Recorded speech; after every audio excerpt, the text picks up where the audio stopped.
We should be now live on Rumble and YouTube. Why are we so dark? Maybe it's just the shirt? I don't know. It's a little weird.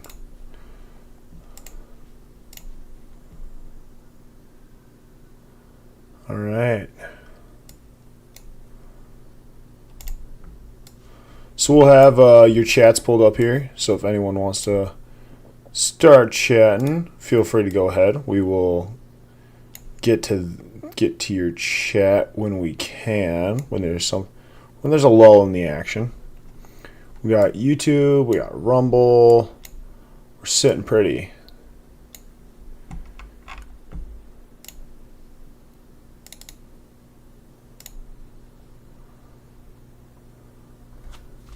We can hear all the hype stuff. Here we go.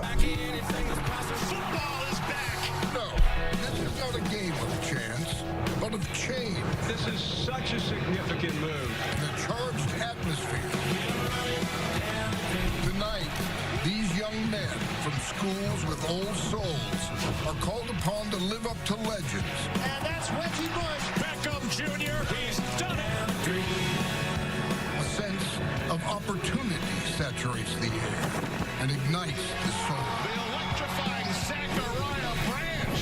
You can feel the energy here. That's how we play LSU football. All right, guys, we got 2,700 people watching Trump rally replays. At least we could get some people on here for the live stream of the actual game. Come on. All right.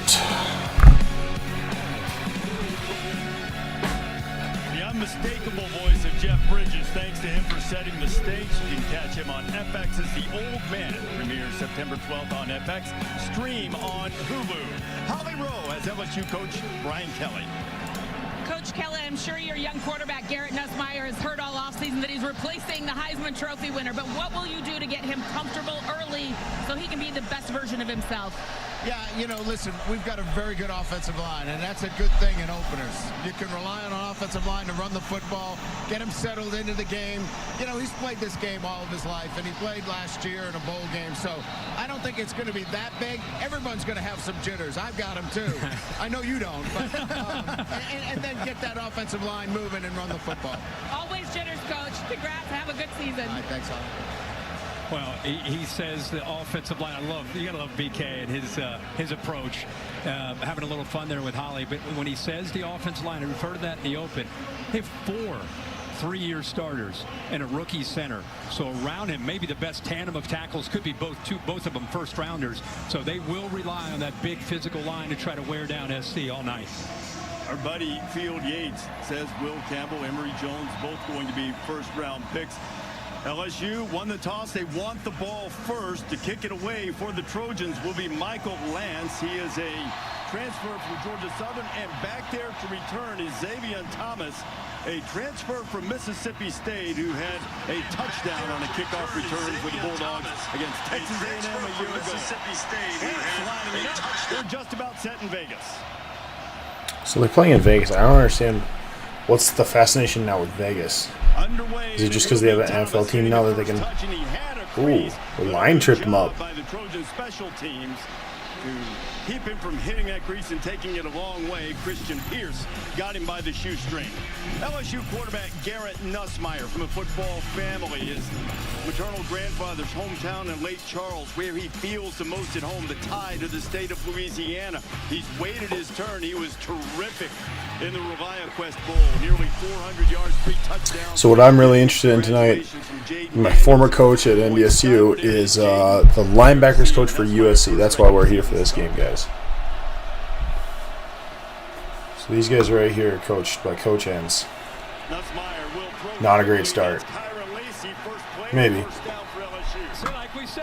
Where's the tight end at? Tight end right here. He's probably keen on the tight end. Blocks down. Yeah, there's a run read. Where? That is a corner. Are you running a 4-2? Or did they walk up the outside linebacker? confident in what number 13 can do for them. Has a big-time arm, kind of that gunslinger mentality, not afraid at all. In this atmosphere in this first game, he will settle in quickly. First and 10 from the 38. That's on a little half roll. He'll fire again, and Lacey, I think he's going to put down again. So 2 plays. Looked like he had his inbounds foot in first. The third receiver a year ago. Yeah, and this time a little play action to get him away from potential pressure. This is a great catch by Lacey. Remember, you did he keep control? Talked it. Nice play. That's sick. All right. I just saw something coming from Rivals. USC's offensive line is huge. USC roster. I just want to bring up some comparisons because I know who I went against back in the day.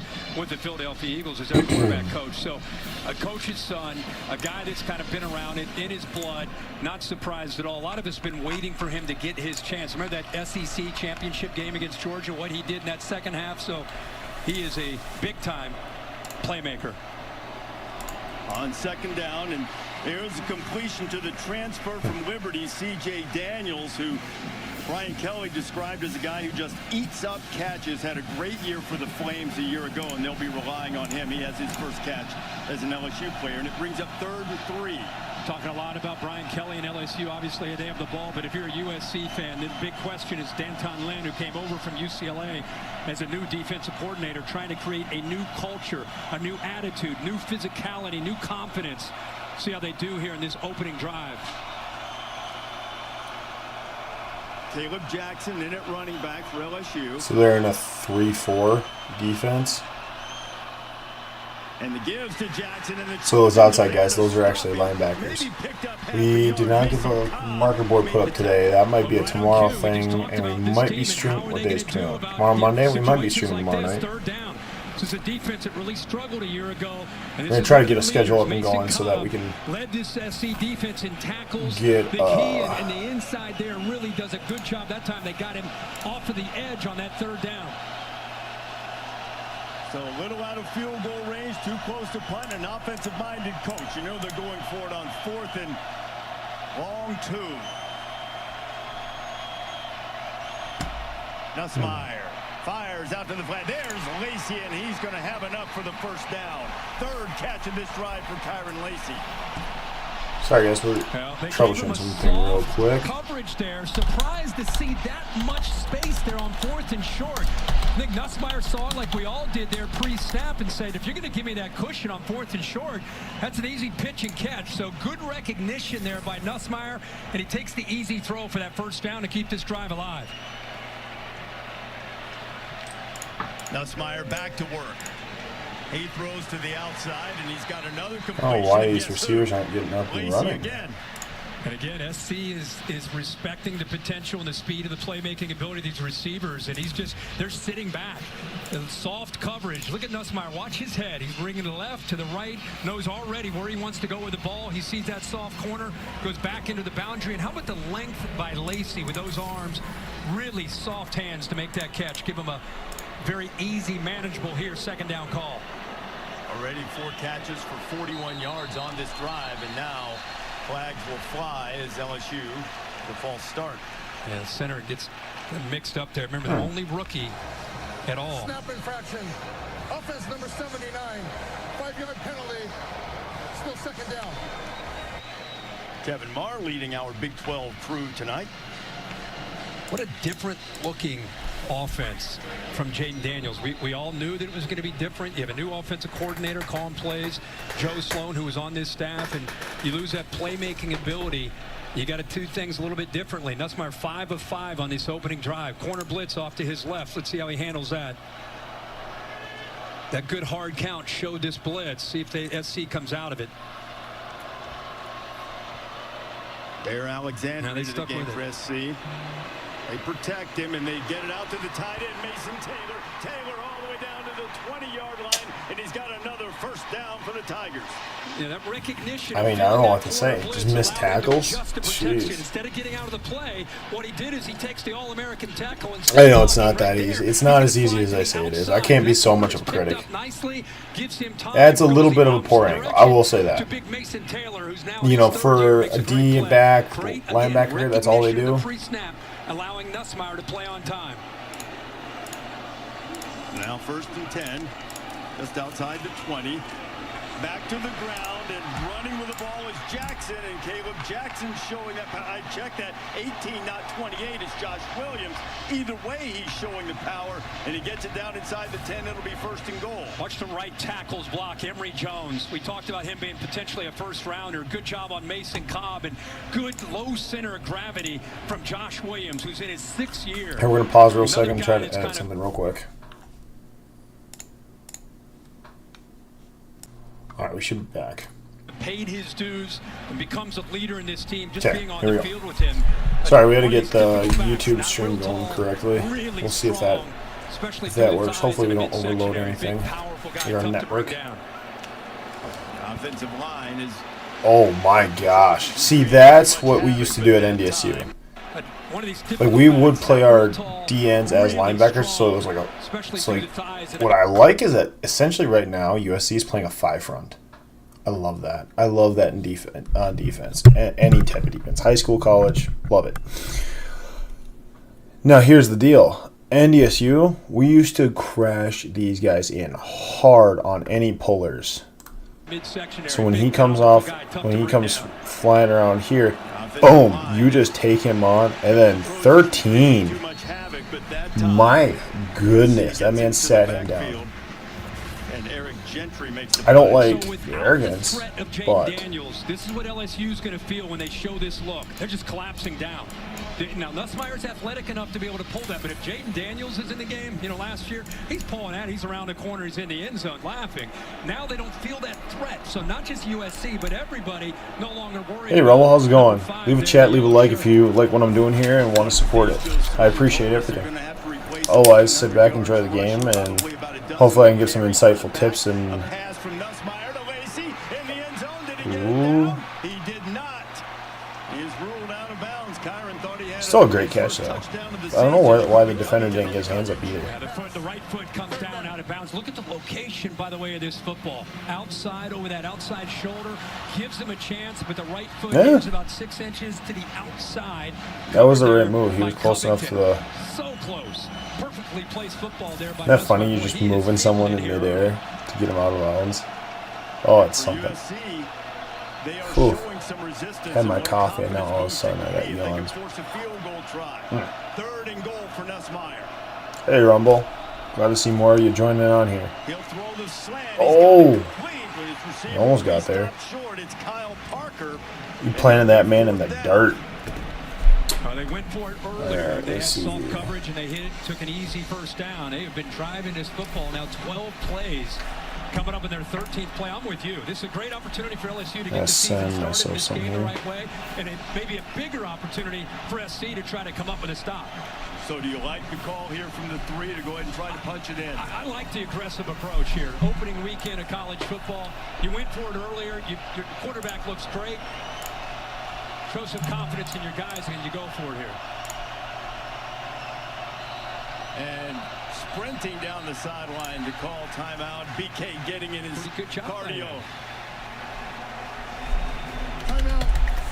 LSU. They're first of the half. They're chewing up clock. A little bit of everything with Joe Sloan in this offense. They put together a heck of a plan tonight, and it's going to come down here on this last. You would think that, yeah, well, it has to be the last play of this drive. Yeah, barring some type of automatic first down penalty or some such thing. The moment that while we're sitting here just chilling, I just thought we should mention, we'll turn these guys down just a little bit. That was it rookie wide receiver, Ricky Pershaw, shot in San Francisco. He's all right in stable condition. I shouldn't laugh. I mean, that's not funny. I hope he's okay. But like, what in the world is going on in San Francisco that now you know, rookie. I mean, I think he's new to the area. I don't know. We'll have to find some more info on that story. That's kind of it's kind of an interesting one.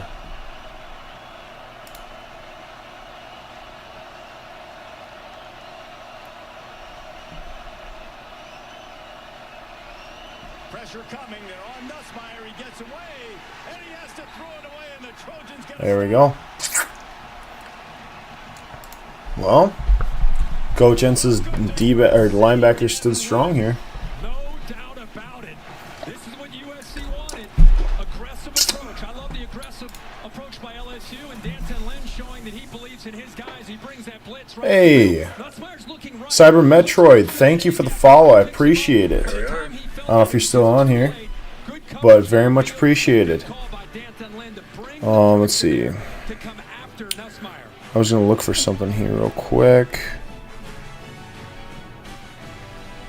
Some more info for you guys. So we're trying to, so we're basically live.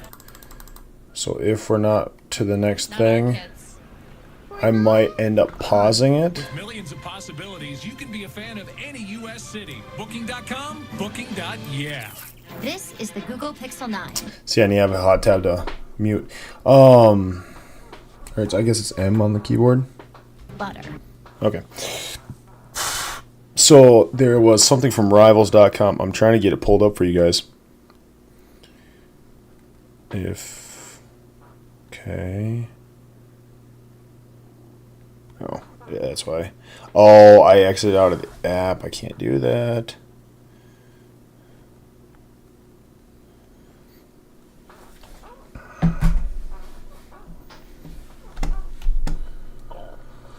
We're going to actually switch off of this real quick and pull up some interesting stuff for you if we can.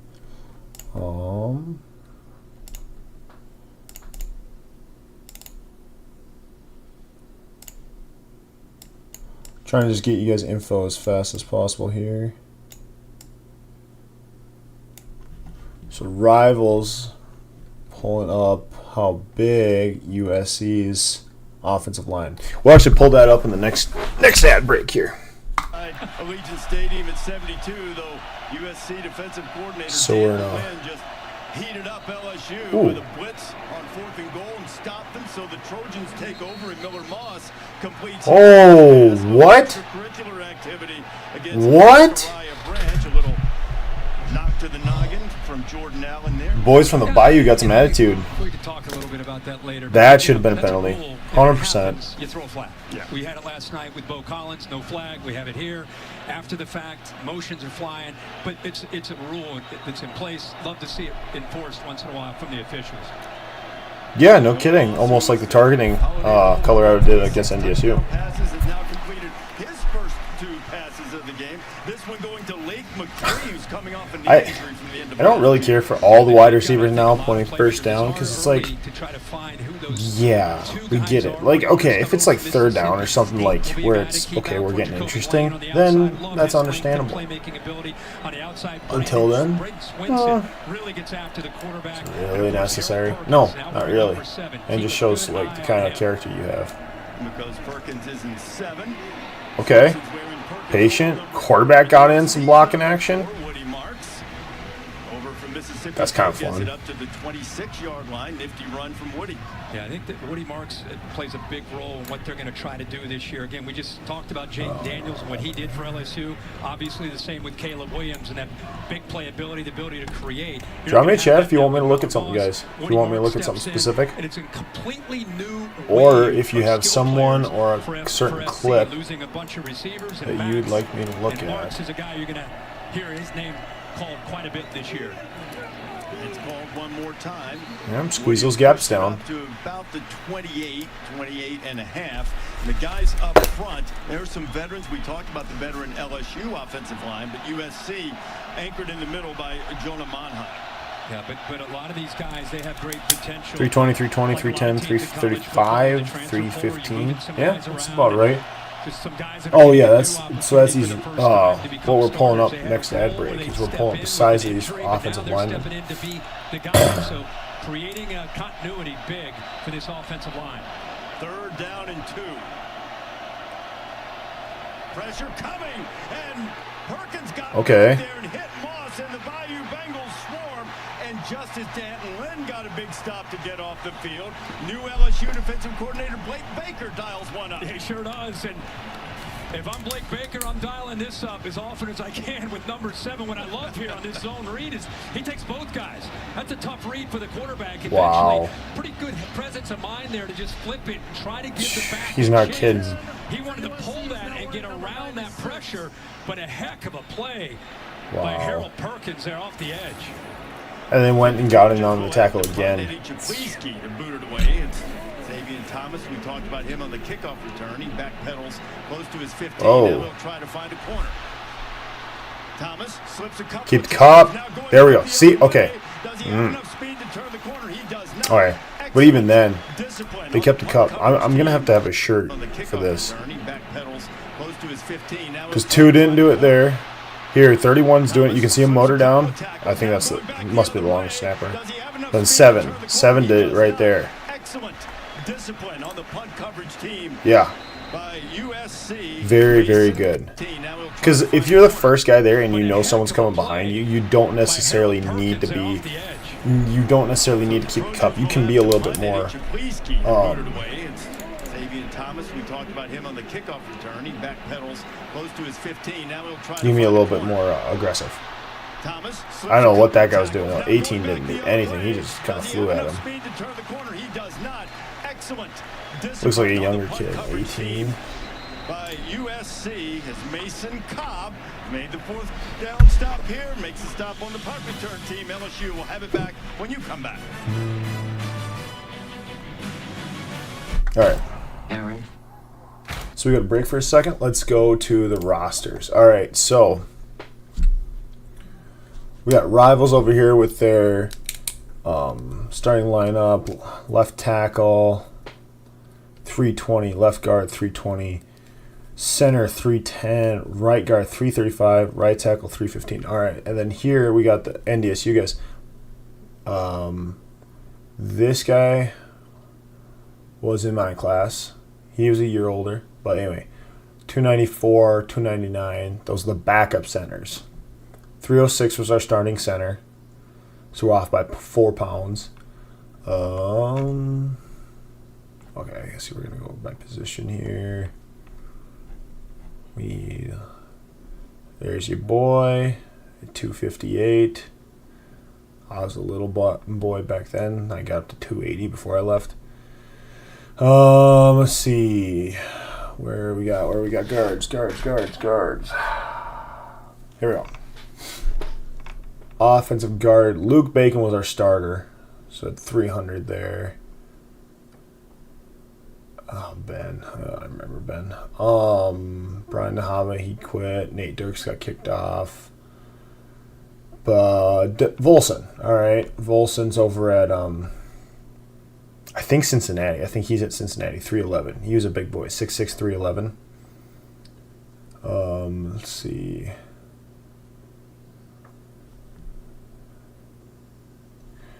Anyway, Cody Malk, he's now playing for Tampa, right? Radens, he's over at Tennessee, 299. The thing is these guys can move. For big boys, you know, they're still right. We should do a poundage counter. I think we should do a poundage counter. So we got 299. Because Dylan was a starter. Zach was a starter, 316. I remember they'd always be in getting weighed. Luke used to coach at UMD. I don't know what he's up to nowadays. CC, Colin Connor. All these guys coached by the now offensive coordinator for K-State. He was a decent man. Not decent. He's a great guy. Loved being scout team, if you can believe that. I loved being the scout team with him as like essentially my coach. I spent more time with him after fall camp than I did my own position coach. Tanner Volson, retired from the NFL. That's our 5 linemen. And just in time to get back to the game.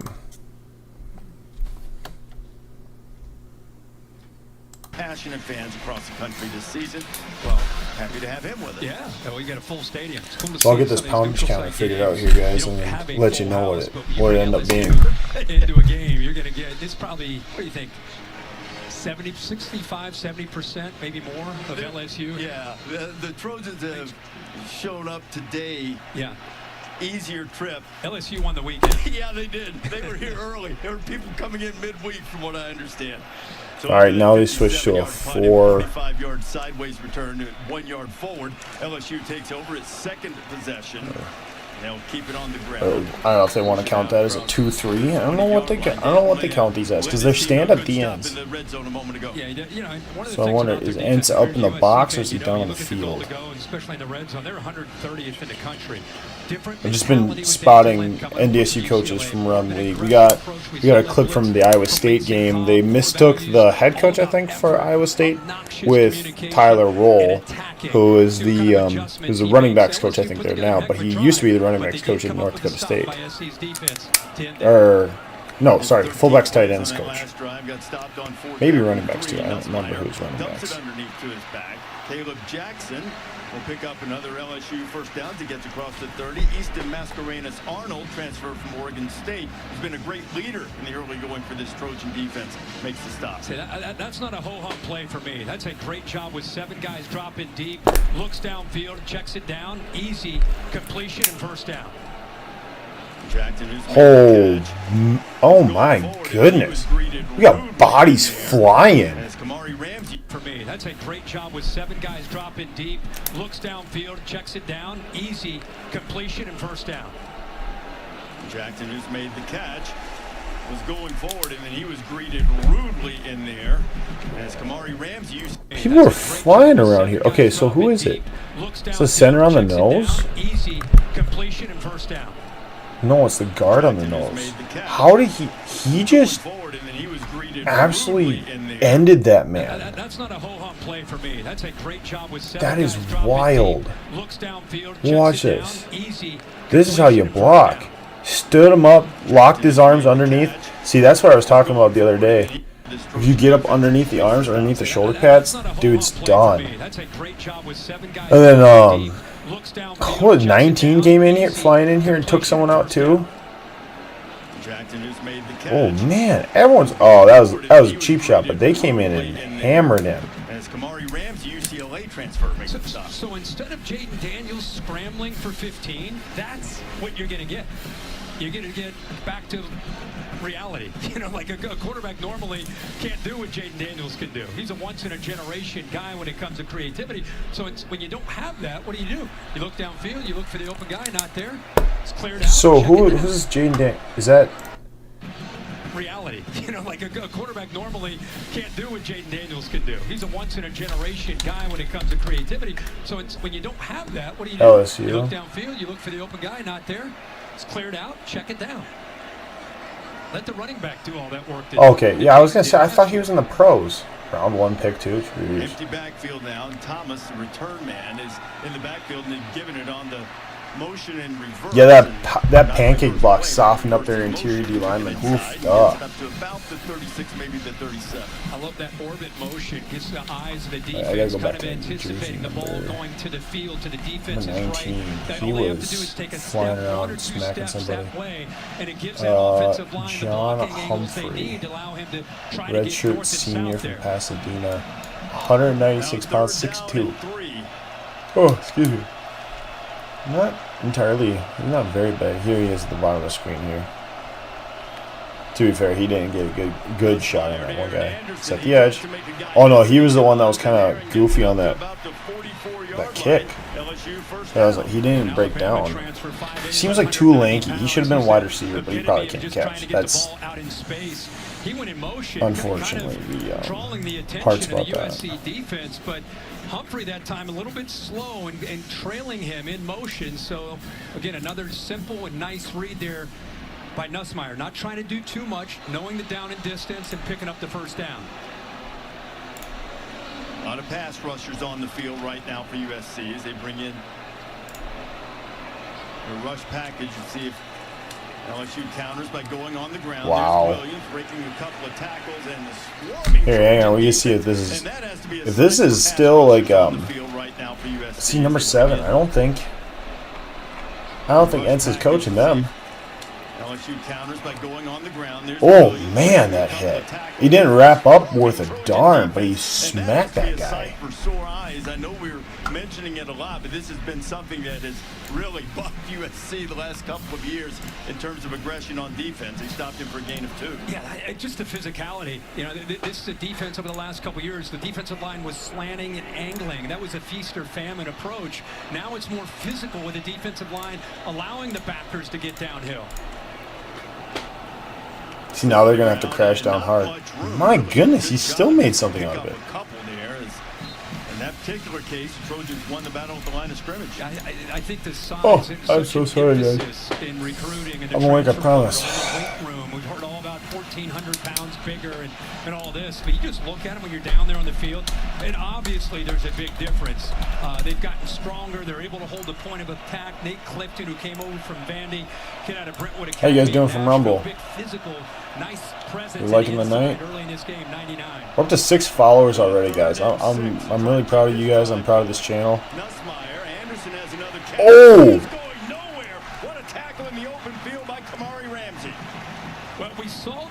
He's flying around. He's flying around. It's close to a penalty, though.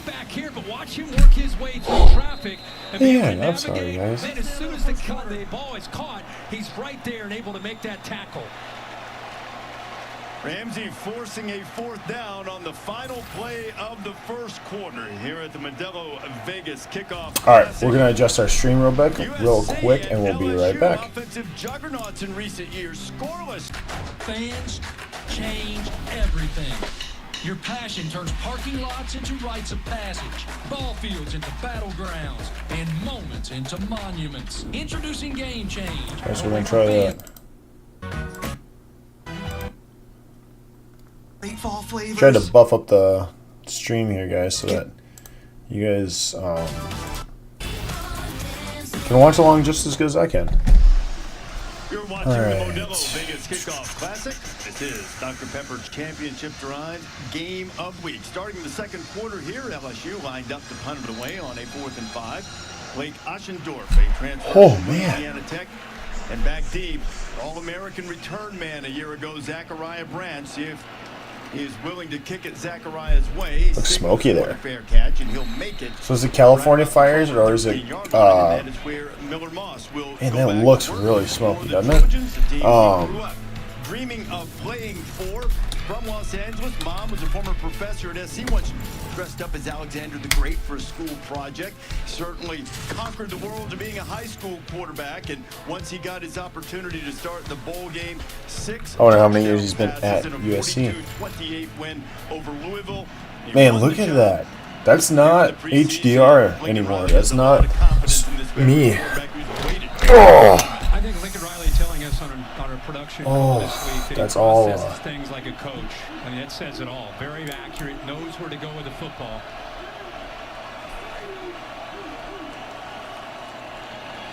Moss to throw. He has a man down the middle, finds his tight end, and Lake McCree makes his second catch.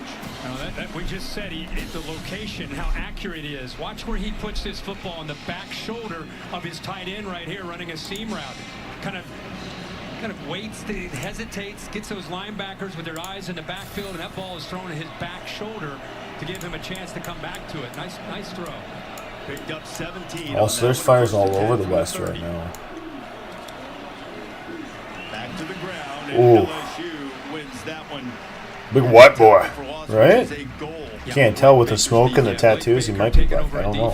Oh, if I can see the tattoos, I doubt it. Matt House is a great coach. It just didn't work out for whatever reason. You know, they were near the bottom. Man, everything's on fire out west. Oh, Baker is a part-time psychologist just to try to get this team to believe in themselves that they can be good again. He had a How come it's some? But the air quality in Nevada is better than in Minnesota. I think his defense explain that one to me, guys. Responded to him very well. We'll see how they do tonight. SC setting it up, and there is Branch. Branch is electric. He's across the 45 and dances out of bounds just short of midfield. Speaking of Lincoln Riley type of offense, watch the action from Miller Moss. You move in the receiver there who you're going to end up throwing the football to. The action goes to the right, then throw it all the way back. That defense, I think, got caught up in that play action, assuming that ball would come out the other way, and they're able to get to the avoiding the hit too. I don't know if that's what the coaches are teaching them or what. I think that's smart, if I'm being completely honest with you. Of getting it into LSU territory in the early moments of the second quarter. 679 views on my YouTube short for Colorado. Should have lost that game against North Dakota State. They did a lot. There was a lot of iffy things on that one. Pass rushers that Baker is really high on. They brought the blitz from the left. That means Shan's got to be able to get that pressure on that right side of the offense. And boy, he is a big athletic defensive end. It comes over from Arizona. They've got good depth on the edge. Swenson, number 4, is probably the most dominant pass rusher, but they're going to rotate a lot of guys. 6'4", 275. Okay. What's crazy is, like, I would actually be about 10, 20 pounds bigger than that, and he looks like a big boy. Paris Shand. Miller might be saying, hey, when they yelled move, they're clapping, trying to draw my offensive lineman off. So he wants to delay a game called on the defense.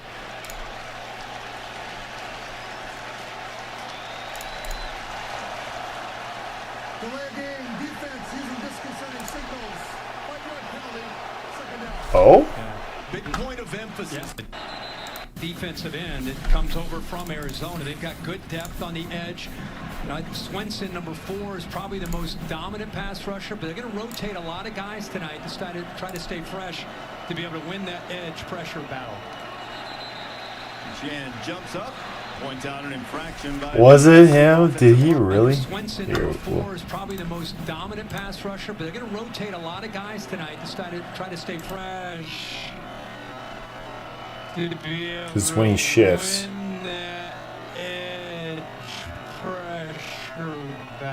But, huh? Okay. I know I'm a D-Lineman, but like, what? Alright, let's see who they call it for. Might be saying, hey, when they yelled move, they're clapping, trying to draw my... Who's clapping though? That's what I want to know. So he wants to delay a game called on the defense.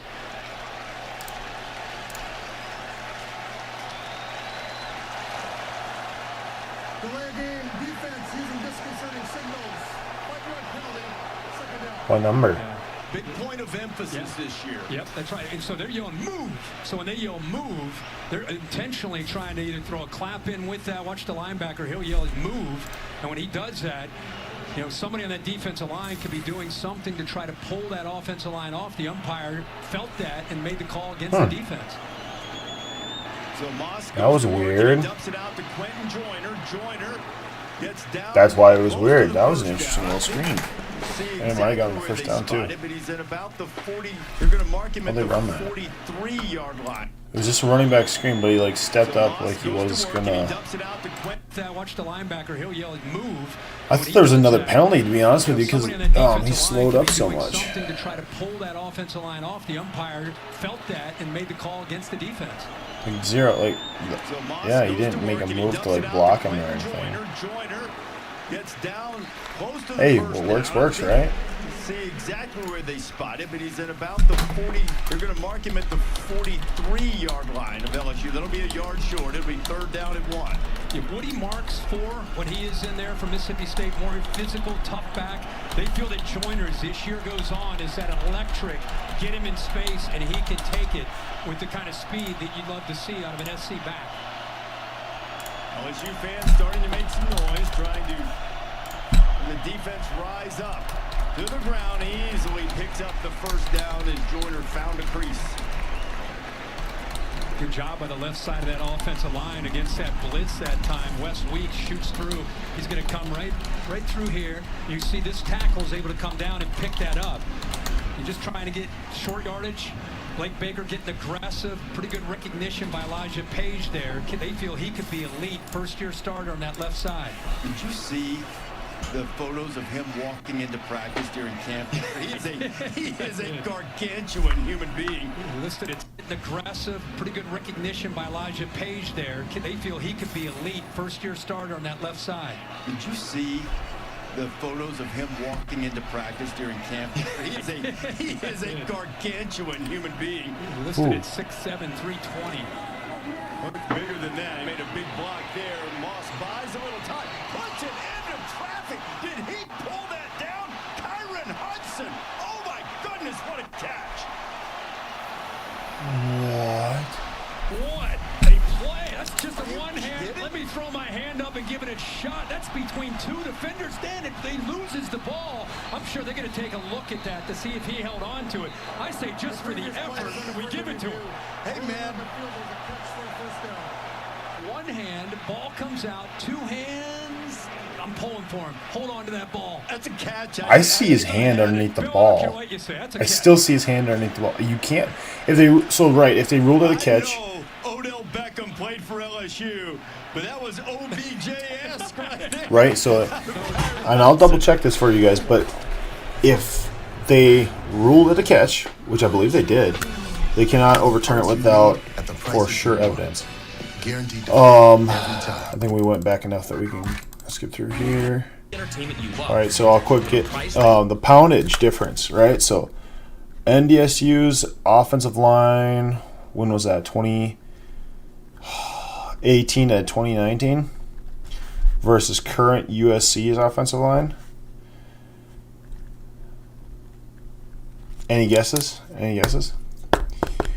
70-pound difference between our starting offensive line and USC's current starting offensive line. And that offensive line is the one I trained against for every day. And every day I went against one of the three guys that went to the NFL off that group. Because two didn't. CeCe didn't go and Luke Bacon didn't go. But Bacon went on to coach. Yard gain from Kyron Hudson, kid out of Mater Dei. Watch the left arm, forearm. Mater Dei. It prevents the ball from hitting the ground. The right I think he does because I see a hand there too. I never. Yes, they gave it to him. All right, that's definitely going. It's got to be close to top 10. It sets the Trojans up in the red zone. Miller Moss back to work, firing for the corner of the end zone. And that's pass interference. Oh, I got it, guys. Let me know what top 10s you want to see. I'm going top 10, no calls. Lane has a chance to obviously be a and top 10. So many targets, but I think Lane could emerge, especially down in this area for those fades because he's 6'4". How do you say that? Should have called? He can run away from defenders. That time, Ryan, he really didn't have much of a chance. Just almost tackled him. Defense number 3. That never locate. The ball replaced at the 2-yard line. Automatic first down. Hey, listen, that's one of the toughest things to do in football, to be out there on an island against a big, tall receiver like that. But he didn't get his head turned around ever and got physical, so an easy call. Top 10 no calls? Like, what? I don't even know what we would do for no calls. Because there's good no calls and there's bad no calls, you know. I wonder how different it was for the FBS versus FCS teams for the FCS quarterbacks not to have it in their helmet. Two tight end set coming in as Miller Moss has hit 7 of his first 8 passes, forced a pass interference call with the fade ball to Lane, and now the Trojans trying to strike first and take the lead here in Las Vegas. All right. Woody Marks in the backfield.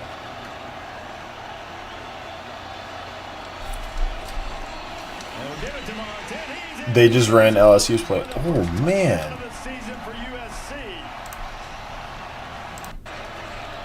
Someone got pancaked there, too. I think this game's going to go down as one of the best overall blocking games. That was the tight end. Dude was just like shaking his hand. Woody Marks in the backfield.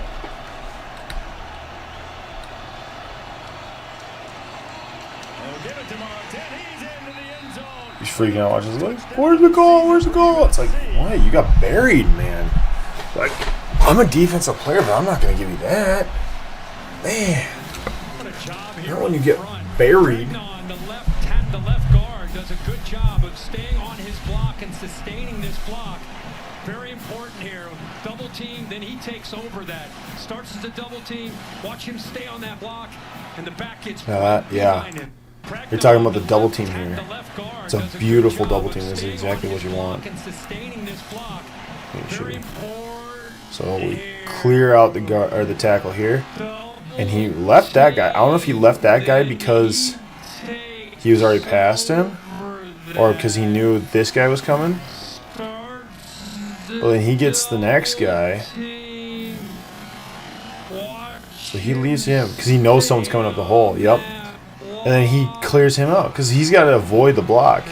That's the beautiful thing about blocking linebackers. They don't like to get hit. Linebackers like to do the hitting. They don't like to get hit. So you don't have to do a whole lot to clear them out. Man, it looks so dark because of the smoke there. At least I think it's got to be smoke.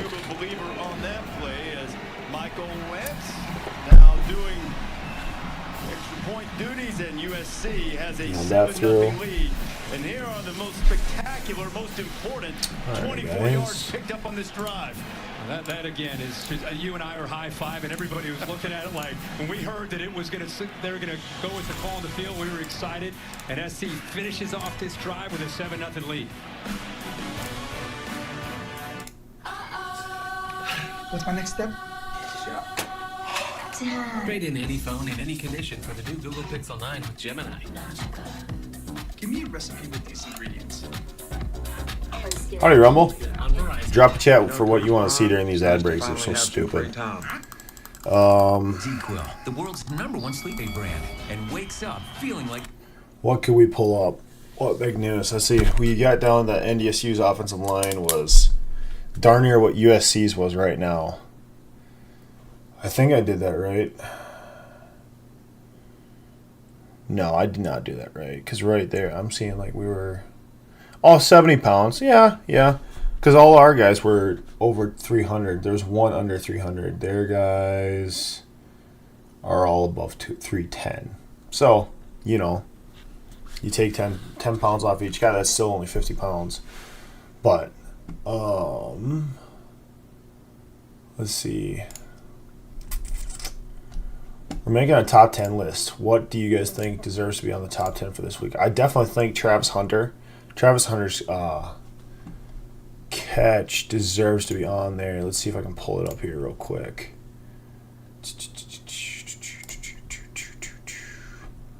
Otherwise, let's see, for news, we got in the San Francisco guy got shot. We got, what else? Here we go. Oh, score predictions. Oh, boy. I did not turn out very good on my score predictions. I don't think I got any predictions right for yesterday. I think everything I just got rocked on. The closest one was the West Virginia upset of Penn State. West Virginia had 3 turnovers after their break, and they, oh no. Maybe we'll have to prove myself right or wrong on those because I thought they'd do well, and they did do well. There was a point spread that I talked about with Texas and whatnot. Kick it away for the Trojans. I think it was at the point spread of Texas. What was it? It was going to be larger than the point spread of West Virginia. And if you could come in and help us, because Brian Kelly I think that's what it was. This would have made it 2nd and 15. What's the emphasis this year in the sport? It's brand new this year with the emphasis saying that if you're within a yard of the line of scrimmage, whether you're stationary or not, you cannot make a quick, abrupt, or exaggerated action that's part of a normal defensive player movement. And that is what pulled the offensive player off. So with the new rule and interpretation this year, that wouldn't have been a foul last year. It is this year. Because usually it's that linebacker clapping or a defensive lineman yelling, right? That's usually the old school way of getting a call. That's why Brian Kelly is furious. That's goofy. Well, this will be a more conventional. Offense, 5-yard penalty, first down. As a more conventional way of game, but BK will be no more pleased about that one either. Bill, I have one question about this, Bill Amanye, about the abrupt movement. That's a judgment call then for the officials about what constitutes abrupt as opposed to just a regular I shift. agree with you on that. It's like There your will be a feelings. judgment call. You're entitled to your Totally feelings, agree but your with the feelings call are that just was your made on the feelings. field. That was intended to pull the offense, and it did. After the delay of game, Nussmeier goes to work. He picks up what they lost on the penalty and a couple more as we check in with Holly Rowe. Well, you guys are talking about how this defense for USC looks better, plays better. They're literally throwing their weight around out there. That's because this team as a whole has gained 1,400 pounds under the direction of Director of Sports Nutrition Rachel Suba. And look at the difference in these photos. Benny Wiley, their performance coach, also bulking guys up. And That's it has impressive. made an impact on the field. Guys are stronger. They're Like, they faster, look and better, they are feeling too. a lot more confident. We're seeing the goal line. See, I wish I had my before and after pictures. Not that I look much better. Aesthetically, it was about the same. Oh, you did the right thing and then gave up. Ooh, he... I think he stopped him short. Yeah, refs got him short. That was a good tackle. Maybe a little high. But watch how Nussmeier, who's off to a really good start in this game. Tight end kind of follows that motion. He kind of Good job knocking him off his route, though. I mean, if you're gonna pass it, if he's gonna pass it to him. Oof. A few inches for the first down, and Williams will get him more than that. He's out close to the 45, and LSU will move the chains. I know we don't have a lot of points in this game, but we came in talking about, okay, how's LSU going to do without Jake Daniels? How's USC going to do without Caleb Williams? And these quarterbacks so far have really played well. Moss 7 of 8, Nussmeier 12 of 14, but more importantly, just in command, in control of their plan and their execution. Nussmeier executing. Oh, and Mason Taylor had it in his hands for a big gain, although it might have been deflected. But boy, I think Mason will tell you that's one he had a chance to hold on to. I think it was deflected. He gets right into the seam. Let's watch the linebacker. It looked like Gentry, who's got such good length. He feels that, gets up, and he does get a hand on that. Mason Taylor very sure-handed, and just that fingertip getting on that by Gentry, who's 6'6". They move him all over the field as a linebacker, sometimes as a nickel. That time he needed every inch of that 6'6" to get that football. You know, and to Holly's point, Eric is one of the guys who's gained some weight. We've seen him play linebacker, barely 200 pounds. As quick completion, and Xavier Thomas has been noted as a return specialist, but they wanted to get... Come on, Entz. You got to dial up the linebackers. Why is it always getting to the third level? LSU is missing a guy that they thought would be and will be this year a downfield threat. Chris Hilton not able to play tonight. Yep, good job of getting that ball outside. How about the block by Pipton there, and also C.J. Daniels. And that is a big loss, Hilton, because of his speed. Okay, they're going back to the 5 front. That's when they played the best, I thought. Nussmeier back to work. Another completion. This one to C.J. Daniels. Yeah. It's a first down for LSU. What if they're... There's that soft cushion again. And there's take a quick look there at Hilton, who is out. And Reese said he'll be back. With the loss of Brian Thomas and Malik Neighbors, they need all hands on deck to try to fill that production. But again, Nussmeier just in rhythm. And SC, when they get soft with their coverage, pretty easy answer for Joe Sloan as a play caller and his quarterback. Let's not overcomplicate this. If they're soft, let's throw it underneath them and take those yards. All right, I mean, I'm thinking we're going to be a pass. First and 10, they can take a shot. Otherwise, I'm thinking we got 2 reads here. I mean, the pass set right here, I mean, look at that. That is so lazy. I mean, if they're doing anything, it's going to be power to the right, and they can bring him here. Or a counter or something coming back this way, because you always want to go to your strength. But I'm guessing it's just a pass. No, a little bit of a counters zone type scheme. Now, here's my question. I always hated going from up position to blocking or engaging someone. How do these guys do it? Well, I guess when you can just lift the man and drive him into the... Ooh, 34, how big is he? 34, man, these announcers do not shut up, do they? 34, DJ Peavy, 6'3", 260, redshirt freshman. Oh, yeah, that's tiny, dude. Well, for a DN, that's not bad. If they're going to do this stand-up DN thing. But they're not having him cover anyone, so that's what I'm curious. There's got it for the first down, and Mason inside the 20-yard line, and LSU Let's trying to see. answer Kamari Ramsey on the stop. Has he thrown a ball yet that hasn't hit a receiver in the helmet?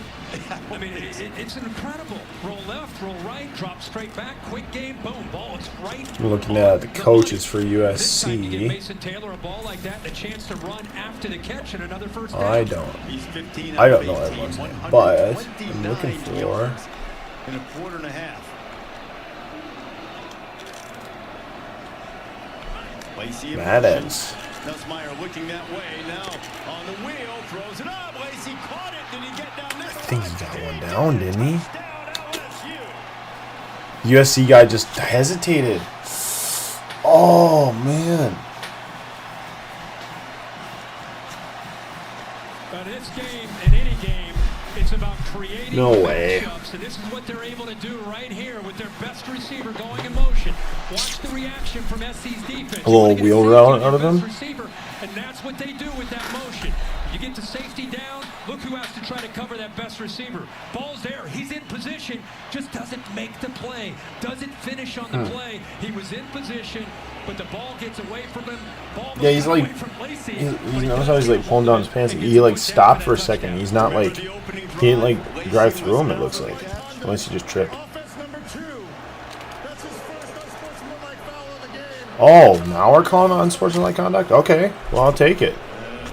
So Lacey got hit with the unsportsmanlike conduct after the touchdown catch. And I was saying on the other end of the field, he was out of bounds by just inches on the first drive. Almost had a touchdown catch.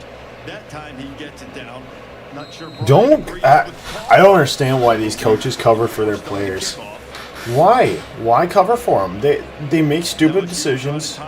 So do they have someone on the sidelines just to talk to the coach and explain rules to him?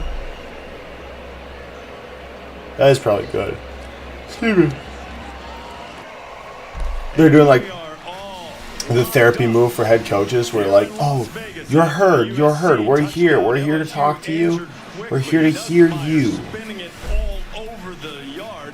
And after the touchdown, Lacey was celebrating and Must have called Justin Jefferson and Jamar Chase about what do I do after I score. In the college game, you got to be careful. And the hot fall starts with Labor Day savings. Let's look up these new rules they were talking about. I'm curious.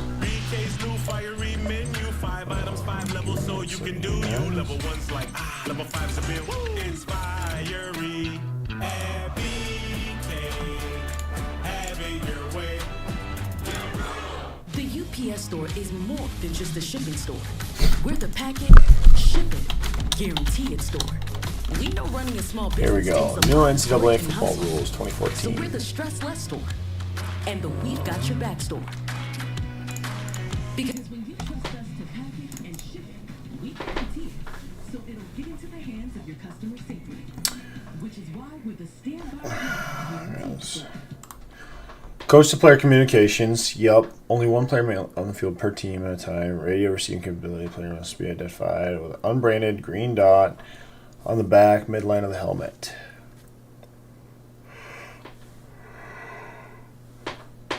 Excuse me. So this is something I found out just last year. I did not know that there was a cutoff to the communication. And like in the NFL, I don't know if it's everyone, but like it beeps at you if you try to talk with that, which is kind of funny.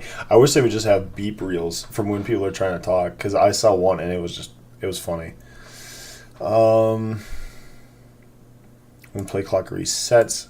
So wait, so it's basically as soon as so then by this rule, unless it's like when it resets to start again, but by this rule, wouldn't it be as soon as the play is snapped, communications are back on? Coach is just yelling at the quarterback like during the play. I don't think that's true, but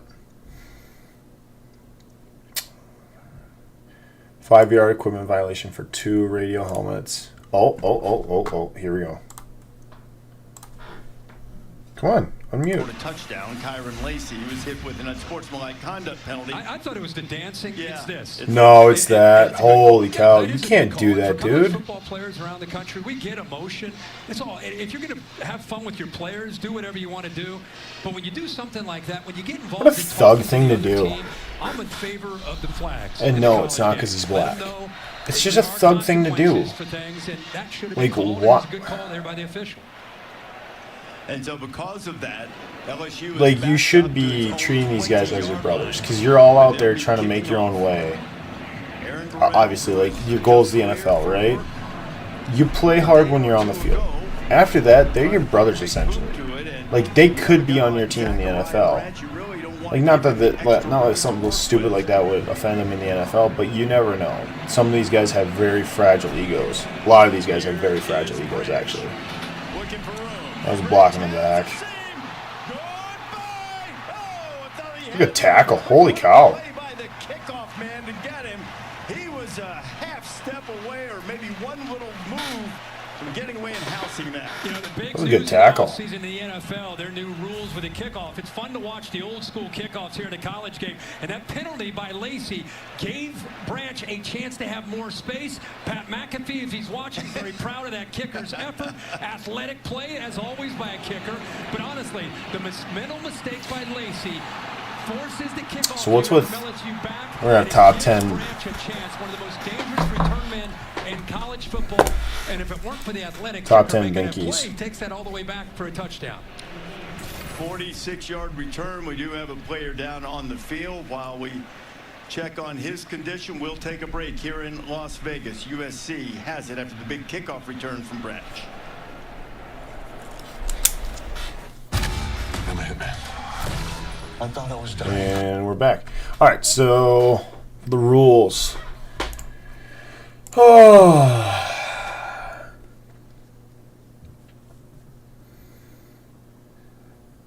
Is there an awareness of for the rule changes?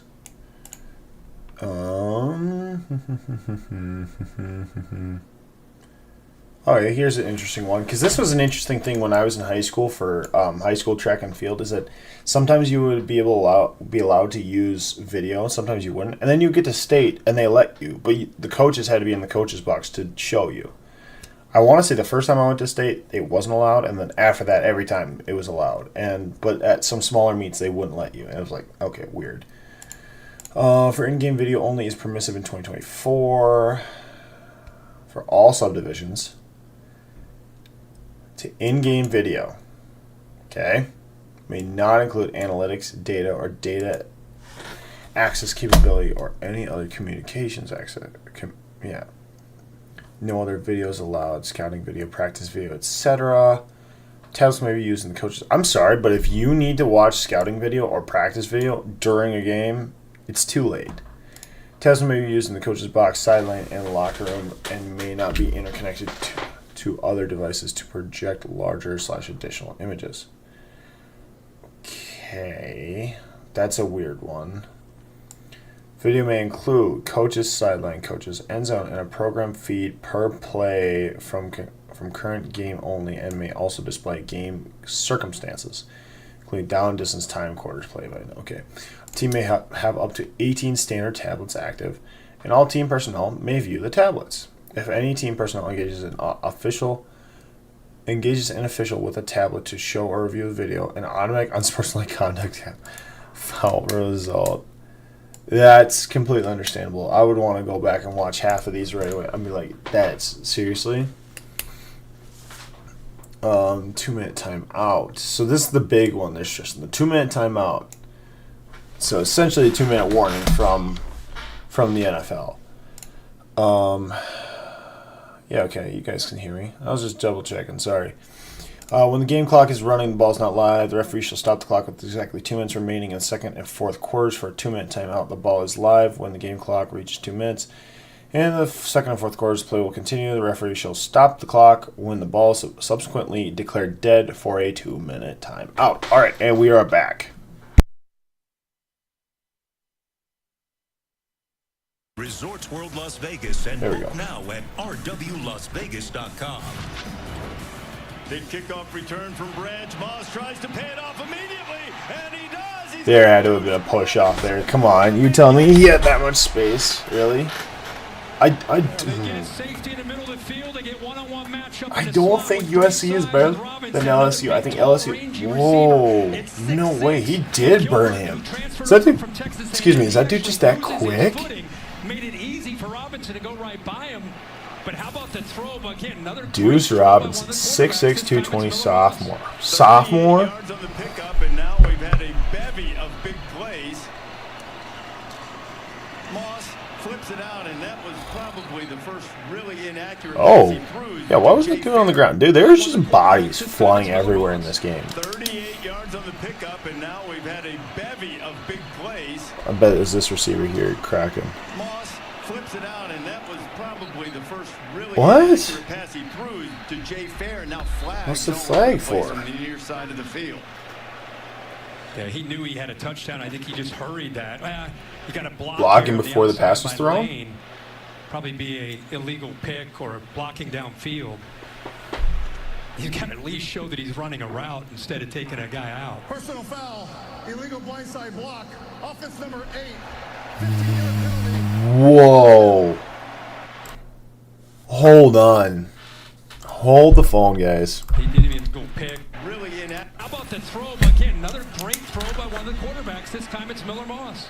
38 yards on the pickup, and now we've had a bevy of big plays.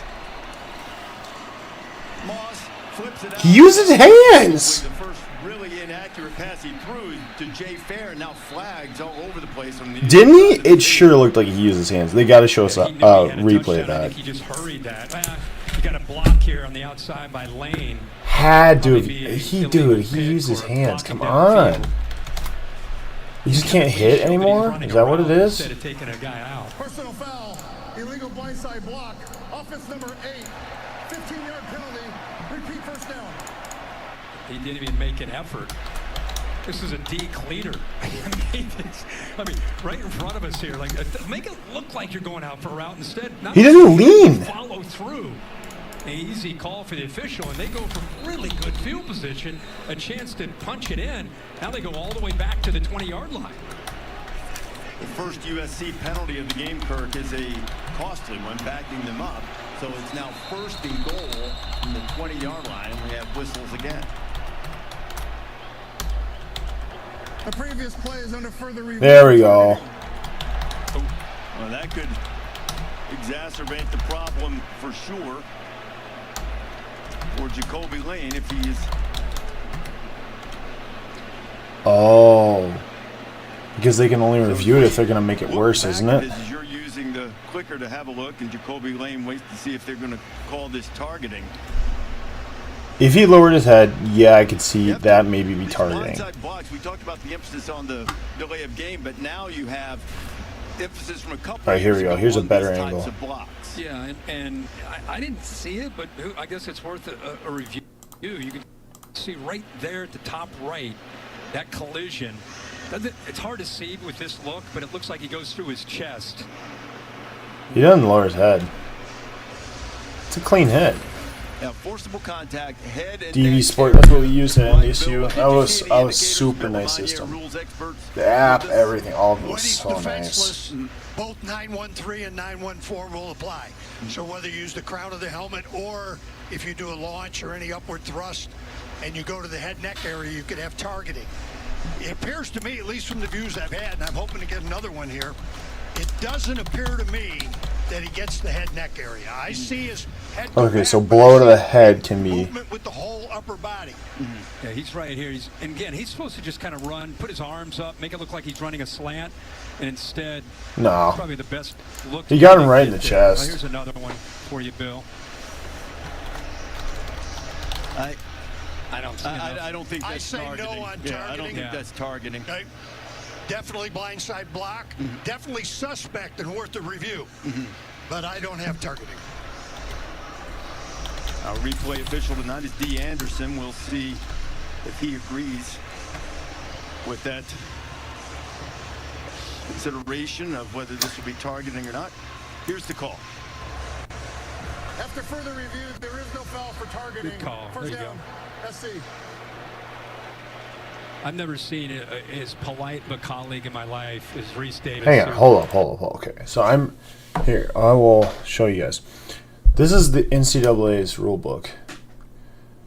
It says on a punt return, B44 launches at A66 from behind the blind side and drives his shoulder into him. Force of the contact is at A66 side below the shoulder. That's a legal block. 66 is a defenseless player because B44 executes a blindside block. However, this is not a targeting foul because the forceful contact is not hit the neck and head area.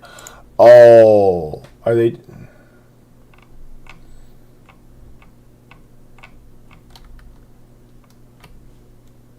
Targeting. I want. Alright, sorry guys. That's not what I was looking for. It just doesn't count as a target. So that it's actually that's the exact thing I came into. Look at the golden. You just woke him up. You heard his name. Fault. He heard his name. Yeah, a couple of our own. But Reese is calling a game. Cute. Like Reese is calling a game just to be respectful of Ben. Ben needs You're a good man. Ben needs to sleep. I got more monitors in front of me than they do. With Reveille yesterday. I'll have to get a picture so I can show you guys what I'm working with. Ben's not disturbed. First and goal now. Oh, here, that's right. I can do that. 0.5. Oh, that's so nice. Lane, he's pleased to be staying in the game, I'm sure. LSU showing a little heat. Miller Moss in trouble, and Miller Moss not free. The ball's on the ground. I think Emmanuel Pregnon might have gotten on it. It was Savion Jones who came in there and knocked it away from the USC quarterback. Now they bring a blitz out here, which actually frees up. They felt very confident that they can win on the edge. It's pretty easy to win on the edge when you bring that blitz and put that right tackle in an either-or situation. Mason Murphy. Don't mind me, guys. Sorry. Just trying to get a story posted so we can get a few more people on here.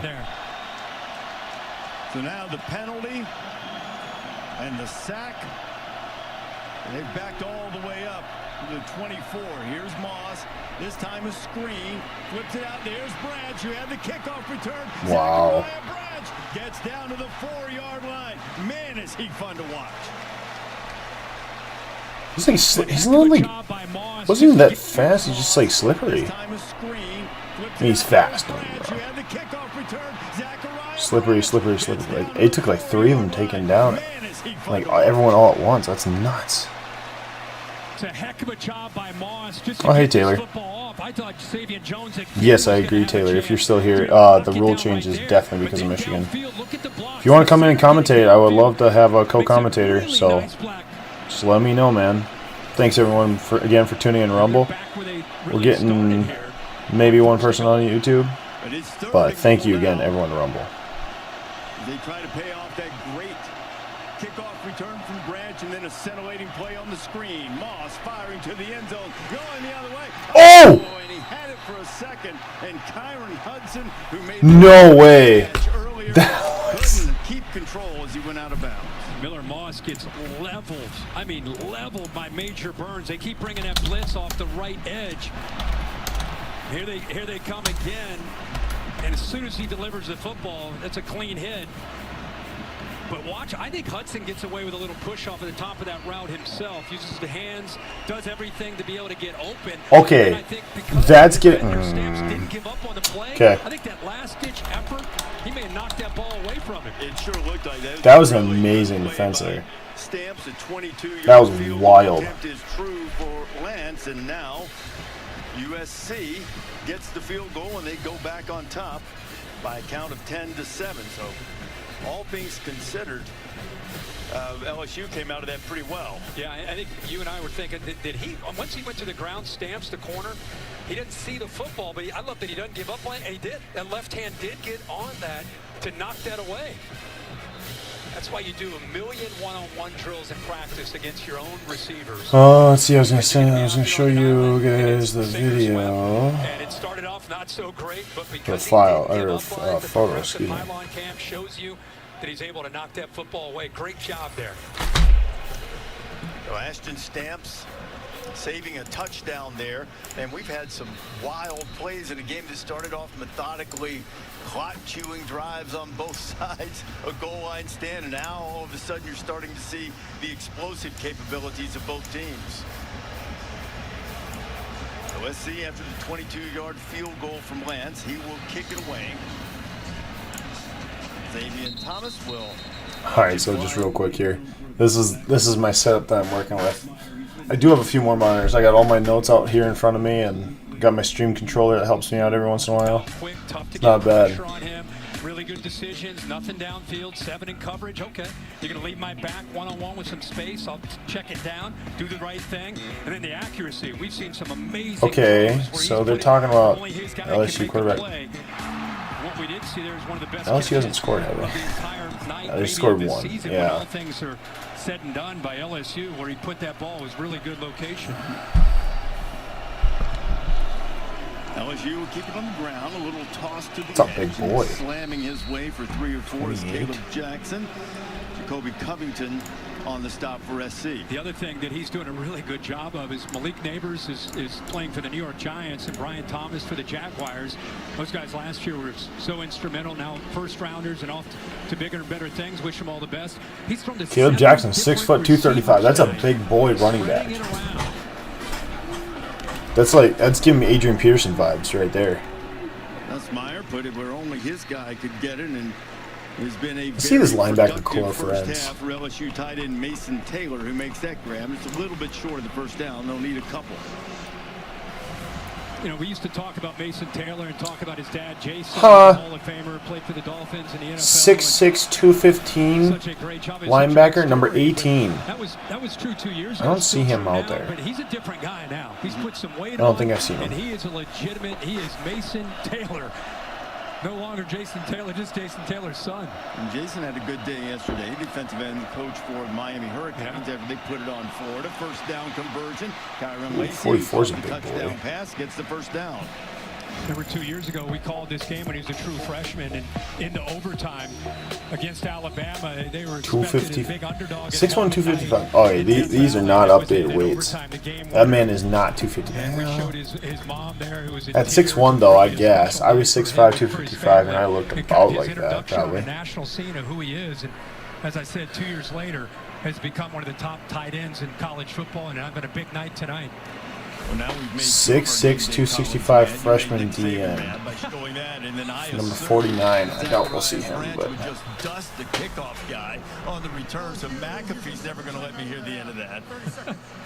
As LSU uses a timeout here. And remember, too, we start a new college football season. We're at 2:36 to play here in the first half. There is a new that was timeout. spicy. We've been asked not to call it a warning, but at 2 minutes, there's a timeout in the clock. Who's that? Your O-line coach or offensive coach? First half, and both defenses have acquitted themselves well after being much maligned and rightfully so the last couple of years. Yeah, I think that's a great reset. You know, we came into this game with 2 new defensive coordinators, both guys. There's a timeout in the clock as LSU uses a timeout here. And remember, too, we start a new college football season. We're at 2:36 to play here in the. Got a bigger face. It could be the offensive line coach. Oh, this guy here looks like the offensive line coach. Associate head coach, maybe. Frank Wilson. I don't know what you guys think. Let me get this image out here. Oh, what do you think, Frank Wilson? Can't quite see the guy. In the first half. Here. This guy right here. Oh, where are we at here? Right there. Sure looks like Frank Wilson. Who else we got? Yeah, that's all I can think of. Alright, moving on. Just trying to use up some of our commercial time here. I just can't remember a ball that he's missed, you know, and he's just throwing in rhythm. And look at that ball layered right over top of the linebacker, in front of the defensive back. Just hitch, rhythm, ball out on the money. Josh Williams in the backfield. Josh slips a tackle. Oh, man, he got eaten. Get away from Nate Clifton as we have hit the 2-minute mark here in the first half. Oh, Nate Clifton, 6'4", 295 D tackle. Trying to drive and take the lead before the break. SC up by a field goal here in Vegas. I'm a Modelo recruiter. I'm searching for fans who catch every single game, every single season. I'm always so we got. Let's see if we can find any local guys here. 23C. Let me just mute this real quick. Let's see if we can find any local guys. I see Prior Lake High School right there. Jide Abasiri. Jide, however you say that. Got Prior Lake, Minnesota. We got... See, there's good kids out of Minnesota. This guy went to Minnesota. Michael Lance, kicker. Well, yeah, Minnesota's had the same kicker for like 7 years, 9 years, something like that. Same quarterback, too. The U of M, that is. Let's see who we got. Wisconsin, Georgia, California, Washington, New York, California. Lots of California. Well, I guess it is USC, duh. But, like, even... Okay, look at all the California schools. Holy... I mean, the thing is, you know what? Here we go. Here's one, guys. What state has the highest percentage of D1 athletes? Not the most. Okay, well, I guess if we have the number, we can figure out the percentage. No kidding. California is 1 and Texas is 2. I mean, really, come on. The populations there are the top 2. Yep, USC right there. Okay. Florida, Georgia, Ohio. Michigan. Huh. I'm not surprised. I mean, we don't have the population. Oh, here we go. Produced the highest percentage of FBS football players. Florida, Georgia, and Louisiana. That's interesting. Why is it all southern places? Maybe, I've always thought about this. What if you could train year-round?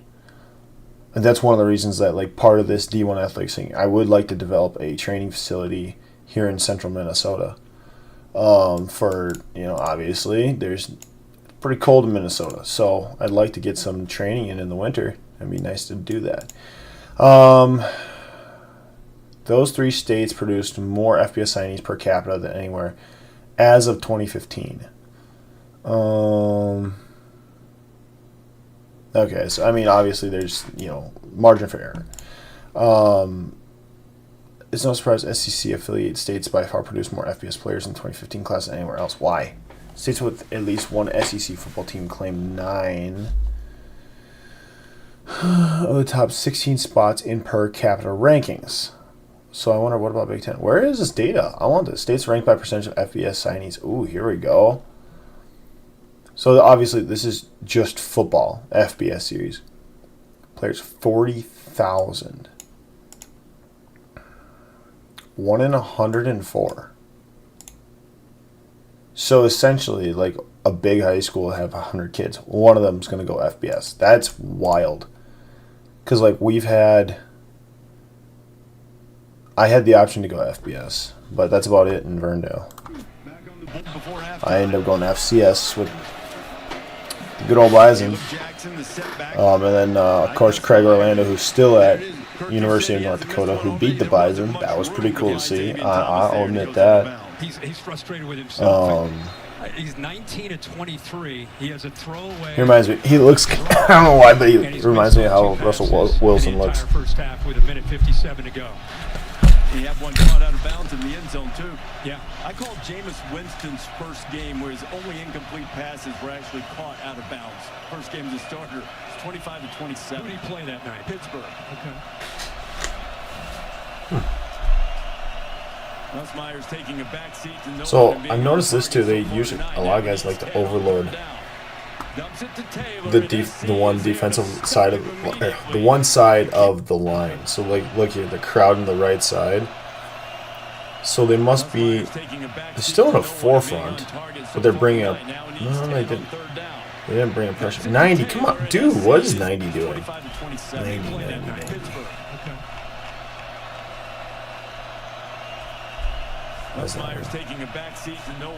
Like, it looks like he's got a free shot right here. He's got the long arm. He actually did the arm over. We talked about that the other night, where if you get the guy locked in a long arm, you need to throw that arm over to get off the guy. He actually throws it right here. See, we're watching right in here. Let's see, right there. Look at that long arm. That is insane. Actually, I would have preferred a rip instead of an arm over there.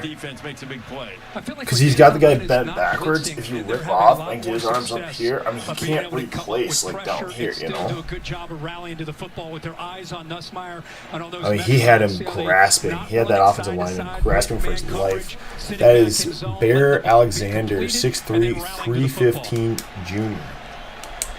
No one from Texas. Oh, he went to IMG Academy. Okay, and went to Georgia. Okay, so he's a transfer. We should look at the transfer portal. That would be fun. Ooh, those guys are high. Oofed. And we are tied at 10 with 1:08 to play here in the first half. They're pretty even. Pretty even for a 23-13. Let's see. Let me see what other teams that are close in rank played. I'm gonna try during halftime. I'm gonna find the. I'm gonna find the. To learn more, well, there's a lot of those fans who are here in Las Vegas. Yeah, I can't think right now. Sorry, he guys. grew up right here in the city. He said had to have a lot of friends and family here. We'll go over some of my choices for top 10. Oh, that's it. My picks that failed. Some electric plays on that last drive. When I asked him how he became one of the fastest men in college football, he really credits his dog, Scooter, a Shih Tzu puppy that he grew up with. He said that dog would look at me in the house. I would start to chase it. It would start to chase me. He said that's where I get my zip and my zag from. The Scooter dog really helped him shine on this bright stage. He said that's where all the fast speed came from early in his life. That's great. They played at Bishop Gorman. Right? Yeah, Zachariah and Zion. That's funny. He's also a member of the USC team here in Las Vegas. Zachariah was a state champion, player of the year then in the state of Nevada. And so many great college players have been produced by this juggernaut program here in Las Vegas. He almost had a kickoff return for a touchdown. So my dog Sandy, my dog Sandy helped me with pass rush moves.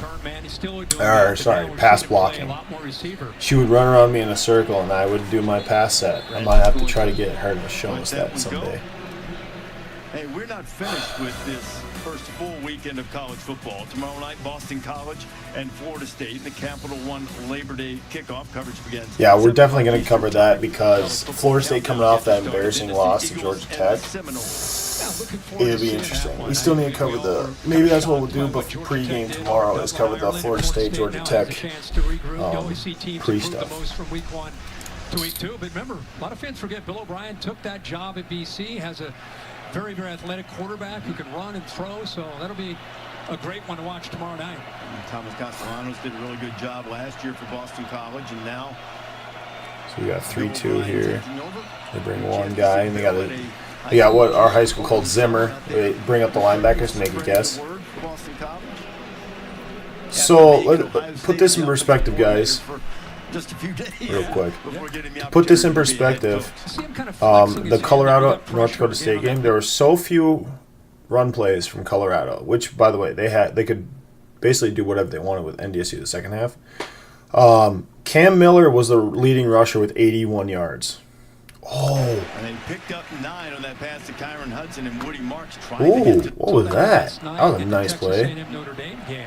Just on the follow through, it looks like he might have hit the back of his own offensive lineman's back of his jersey, maybe the helmet.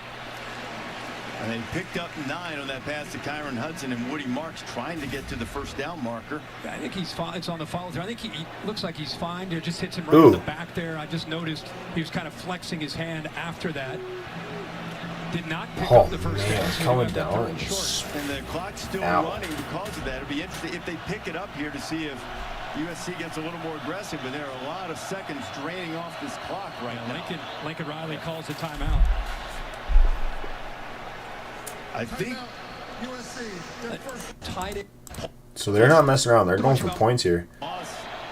Getting some heat. They tried to set it up to the back. Woody Marks broke one tackle, but not the second one. A lot of white shirts there.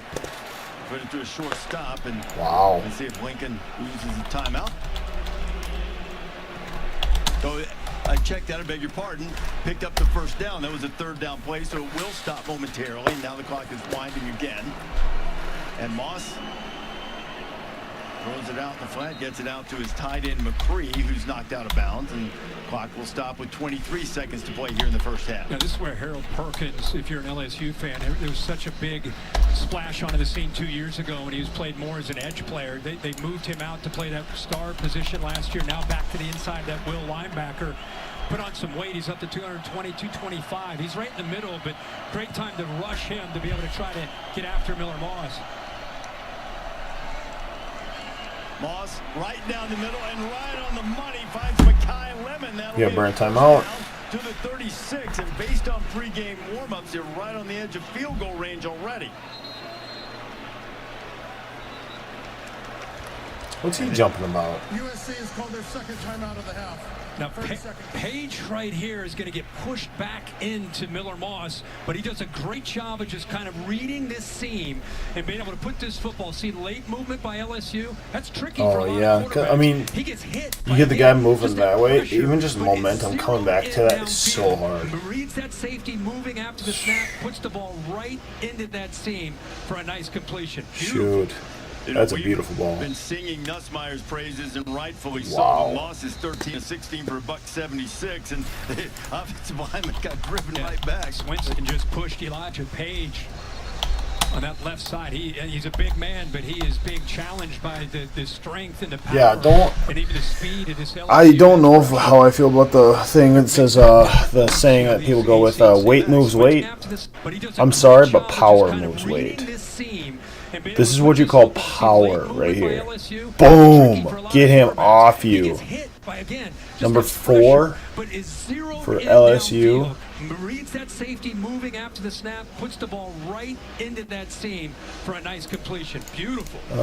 Number 4. Singing Nussmeier's praises, and rightfully so, but Moss is 13-16 for $176. 6'4", 250. He's not that big. In the reality of things, he's not that big. On that left side, he's a big man, but he is being challenged by the strength and the power and even the speed of this LSU edge pressure. They're mixing up different looks. You know, he's seen Savion Jones, Parrish Cheyenne, Womack's been in there, Swinson. Blake Baker doing a good job of mixing up different looks and trying to create matchups where his guys can win. Thank you. And Page, just a redshirt freshman, too. He'll continue to get that grown man strength as they have 18 seconds now on the clock after Lincoln called that timeout. Remember, we still have in-helmet communication until 15 seconds on the play clock. Go on the ground. Woody Marks has a inside the 20, and he's knocked down. Clock will stop to move the chains. 12 seconds. See, they stopped the clock for them. With a timeout. Moss getting up there quickly, trying to spike the ball. He does, and he gets it stopped with 9 showing on the clock. How about the call by Lincoln Riley to run the football? He's going to pull the tight end, also pull That was a beautiful play. I mean, obviously, they're setting up for pass. Like, they think pass is coming most likely. Good job by that right guard, Noah, to pick up that block. And then look. Number 40. He looks kind of undersized. He can't be a linebacker, is he? He's a sophomore linebacker, 6'2", 228. Yeah, he is. Yeah, he's about average, I guess. 42 is a 6', 230 freshman. Instead, they'll try the run again. Marks tried to slip one tackle, and he's knocked down at about the 12 excuse me. with 3 ticks. Now 2 ticks. All right. Timeout. And the field goal unit is headed onto the field. Yeah, I was with you. I wondered if they might take a shot, but LSU did the right thing. They dropped 2 safeties back, taking away the deep threat on the outside. I think Lincoln Riley tried, hey, we fooled him once before. Let's run this football again. Maybe he can split those safeties. Do you think it could have been an automatic and a read from Moss based on what he saw right there? Yeah. In either-or situation there. Saw the coverage, and this made it a little bit easier for the kicker here. So think about where this drive started. We're debating, and they're going to try to get in the field goal range. I mean, they're all the way down here, where it should be what is a gimme for this kicker. Michael Lance, the transfer kicker, 1 for 1, made one from 22, this one from 29. No! It is on the way, and he missed it. I said a gimme. Oh, that's on me. I'm taking that one. It's early in the season, my man. I apologize. Laces out. Good hold. He just missed it. Pushed it right. Wonder why they kicked him out of Minnesota. Talked about it in the offseason that he wanted to improve the execution in the kicking game. Brought in Michael Lance to do that. And good kicker. Just happened to miss that one. Happens sometimes. So we played a full half and we're tied at 10. Holly's with Lincoln Riley. Coach, you'd put so much emphasis on revamping your defense. What stood out about how they played so far? We're playing gap sound. We played very physical. We've tackled well in the open field. We've been pretty resilient a couple times when they got drives started, and we're able to get some big stops. Miller Moss's accuracy. They played well above their talent level, I think. How he's operated the team and your offense in total. Yeah, he's doing a good job. He's made some really good plays. He's playing his game, and that's what he's got to do. He's got to stay true to himself, not try to play like anybody else. Just be Miller and go out and execute our offense. Any regret about not taking a shot right there instead of a field goal attempt? When you miss it, there always is, but we'll come back out in the second half and go swing. Thanks. Lincoln, thank you very much. Entertaining first half here in Las Vegas. USC. A lot more. Yeah, I still say it's a lot more even than a 10 space difference in rankings. So is USC better or is LSU worse? That's going to be the question. From what I've seen, I'd say LSU's worse. So let's see. We had our bracket. Let's pull up our bracket here.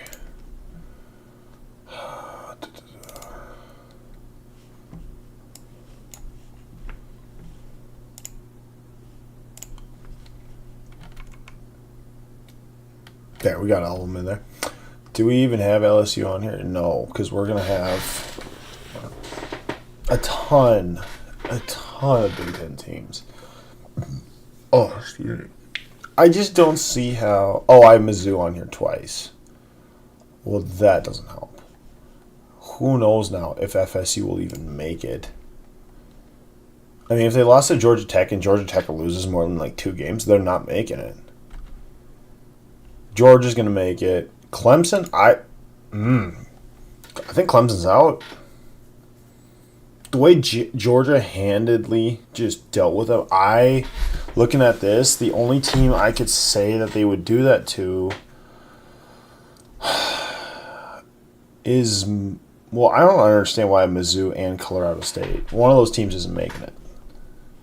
But I don't see them beating anyone handedly other than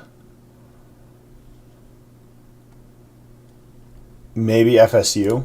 That's why I think that's another question. Let's see. What are you guys up to? What's going on tonight? What should we cover tonight? YouTube ain't doing nothing for us. How's Rumble going, guys? Let's try. Fact that this Reese's ad showed up at this. Well, if you guys are patient with me.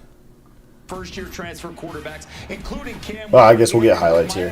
He was fantastic in the swamp. No doubt. The poise that he displayed, the accuracy, the playmaking ability. I said on the pregame yesterday, Kev, he launched his Heisman Trophy campaign, and he did it in the swamp against the Gators on national television. He was absolutely outstanding. Schedule looks really good for Miami. Dylan Gabriel of Oregon making his debut. And he did a great job. He was 41 of 49, 380 yards. Dylan Gabriel. A lot of these passes were short passes. Because my question is, okay, they make a debut, but are they freshmen or redshirt freshmen or whatever? They need to get the ball further down the field with him in the future. He transferred UCF, it looks like. Will Howard from Ohio State had a ton of options in a big win. If you're Will Howard, can you be the ultimate game manager? We know Will Howard, K-State to Ohio State. That's right, I remember that. You talk about the next great one. He was absolutely that touchdown. That was something. He replaced Kyle McCord going to Syracuse, getting the first win for Fran Brown, 354 yards. Yeah, and Kyle McCord had a great career at Ohio State. He was not one of the problems. He just didn't get over that hump. He needed a fresh start. He did it. Came in, had 4 touchdown passes, and Syracuse win. And then Riley Leonard, we saw on ABC last night. This is one of those grind-out type games against A&M, but Notre Dame walking away with a dub. This one tugged at my heart, Kev. I mean, here's a guy who was at Duke, got hurt. I remember him going off the field with the crutches, Kev. Now to come back and play against your old coach with the Golden Dome, to go in there and get this victory, and he's got the C on his chest. You know how hard it is to become a captain, and you've only been on campus less than a year? That young man is an amazing leader, and the poise and leadership he displayed on the road, that's a big win. And we talk about schedule. Yes. Notre Dame's schedule, you talk about favorable, that's a big win for them. Let's take a look at the schedule here. According to FPI, when you look at the rest of their schedule, their toughest game will be at the end of the season at USC, where they only have a 68% chance to win. That's their toughest game lined up here the rest of the way. See, that's why True road games. Notre Dame's not going to make it. If you don't have the difficulty of the schedule, you're not going to make it. Favorable right there. Yeah, Like, because no one's going to give you the benefit of the doubt. That's the reality of it. I would love to know. Okay, I want to know what FPI is. Okay. We say In it a the lot. meantime, just enjoy the sights and sounds so far from week 1. I'm glad college football's back. I've missed you. All the games going on, the pageantry, you feel it. I mean, no energy and a buzz just around college football being adjustment here before the second half. having himself a day. Intercepted. That is absolutely ridiculous. Vanderbilt with the upset in week 1. All right, let's try that. We're trying to keep it out from peaking. I also got to figure out where I can hold this. That might be fun.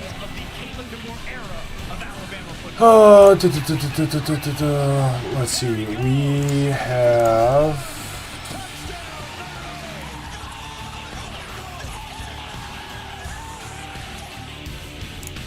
I'm the Modelo recruiter, and I'm looking for fans. Here, I wonder if we could get through great speed. The ones who stay focused and never miss a play. They go the distance on game day. I wonder if we could get through Minnesota. I'm always watching. Always looking. Showcase. Full-time fans. Because football isn't really football without you.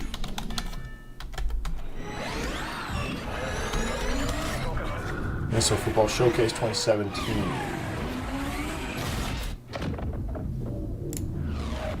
Ion. Electrified. Here we go. Hungo. You can only get Wendy's new saucy nugs at Wendy's. So if anyone... Alright, let's see if we can get some audio on this.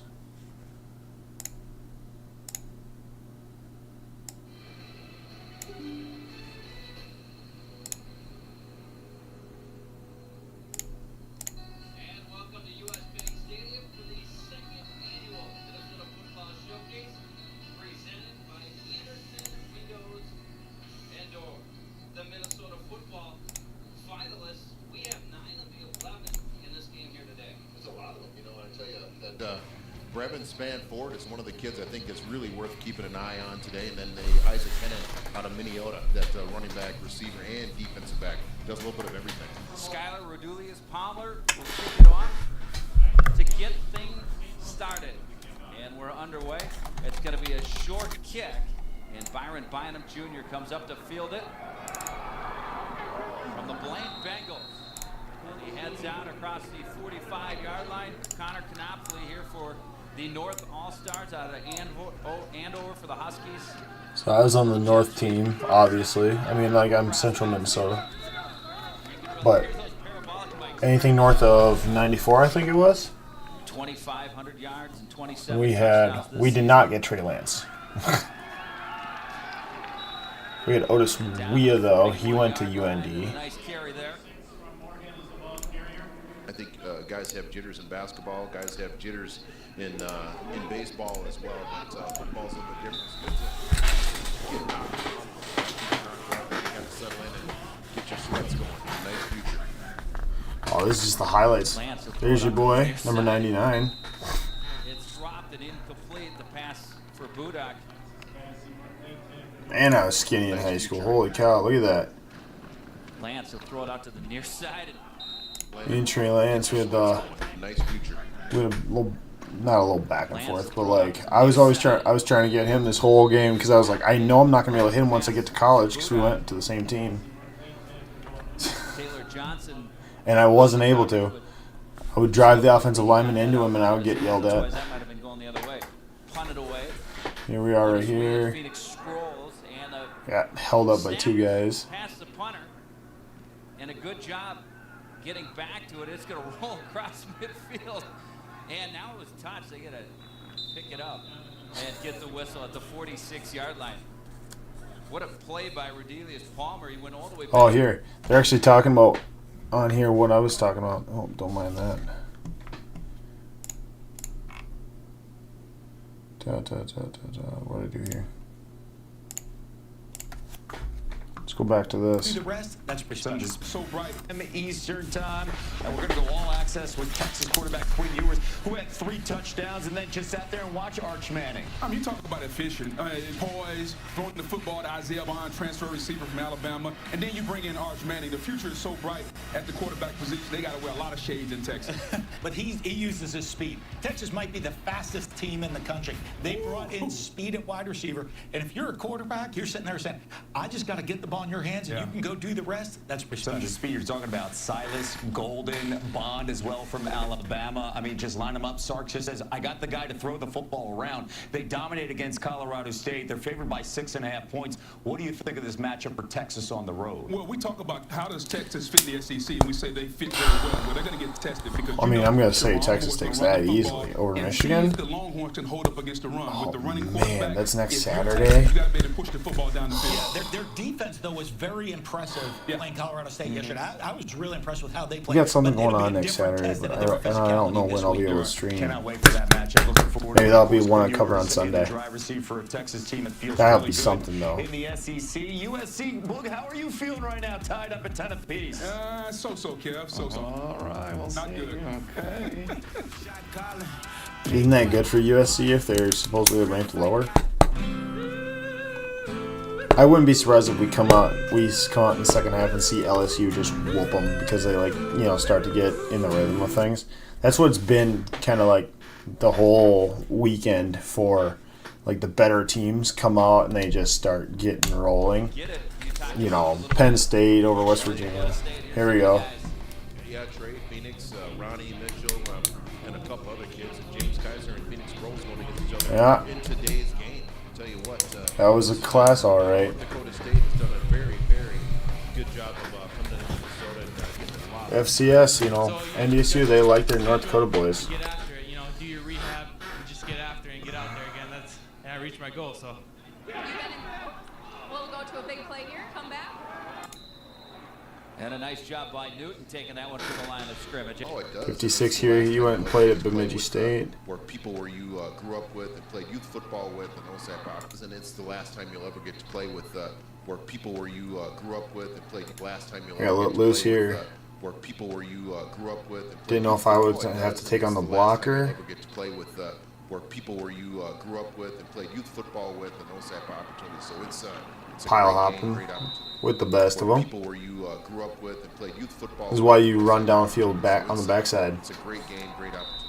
Carson strike on the carry. He'll take it down near the first down marker. Second down and 5 from right here. Second and goal from the 5 and the quarterback draw. That one I was a little flat. See, pursuit angles. I learned a lot my freshman year. I was already turning too flat there. You lob it up there, not lob, but put some air underneath it, and you'll have an opportunity in there. Oh, good. His head coach, Justin Race, has got to be excited. Not a lot of highlights of us on offense. I think it's just the one to hook up from Lance to Ford. Or no, not Lance. Knopfler. Brevin Span Ford, dude, is huge. And look at that. Being able to get to the Big Ten and continue the family legacy. 6'7" or whatever. Well, we're proud of you too. Thanks so much for your time. Wait, who is this talking? As being an athlete for on the sideline. Pretty tough club. Your dad played football for Rice, your mom track and field for U of M, and now you're going to continue that D1 legacy as being an athlete for Nebraska. How proud of them are they? They're very proud. They always told me. This is the guy that we were looking at last night. As far as college went, as long as I put as much work in as I could and did the best I could, they'd be happy with me. And just I can't remember what we found out happened with him. But either one of those. If anything, I don't even know. Gronowski for Spanford, and broken up in a great defensive play that time. It's fun. Thanks for your time. Have fun. Trey Lance just slinging it again. By the North team there. Great stadium, fun atmosphere. It's bigger than my stadium, that's for sure. But yeah, it's so fun. Thanks for your time. Have fun out there.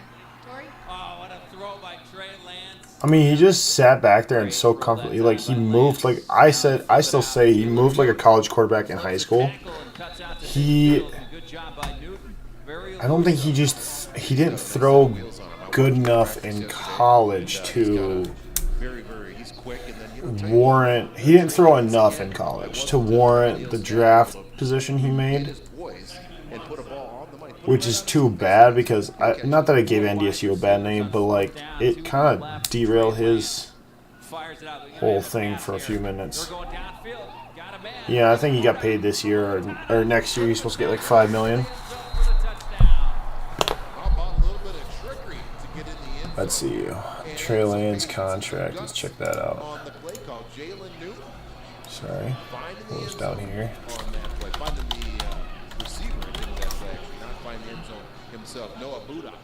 So yeah, we don't have the stream set up or we don't have chat going very much right now.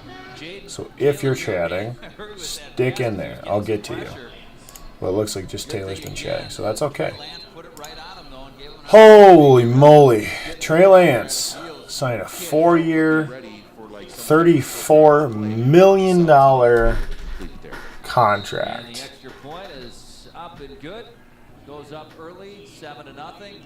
Skylar Rudelius Palmer. Kick it deep, and it's Oh no, that's his overall. $34 million guaranteed money. Across midfield, brought down by the kicker, Rudelius Palmer. You know, not something I'll get to do, so I just feel really blessed to be able to say that I could do that. Absolutely, Noah. What's next for you? Undecided. They ended up winning, and he listed that as his favorite moment. Now Pokranowski firing, and it's caught on the near side. Hook it left, and he just didn't. For the only touchdown. See this guy open, and you're like, I want to get rid of There's him. Shribes. Sid, how fun is this for you today to be ending your football career for high school here at US Bank?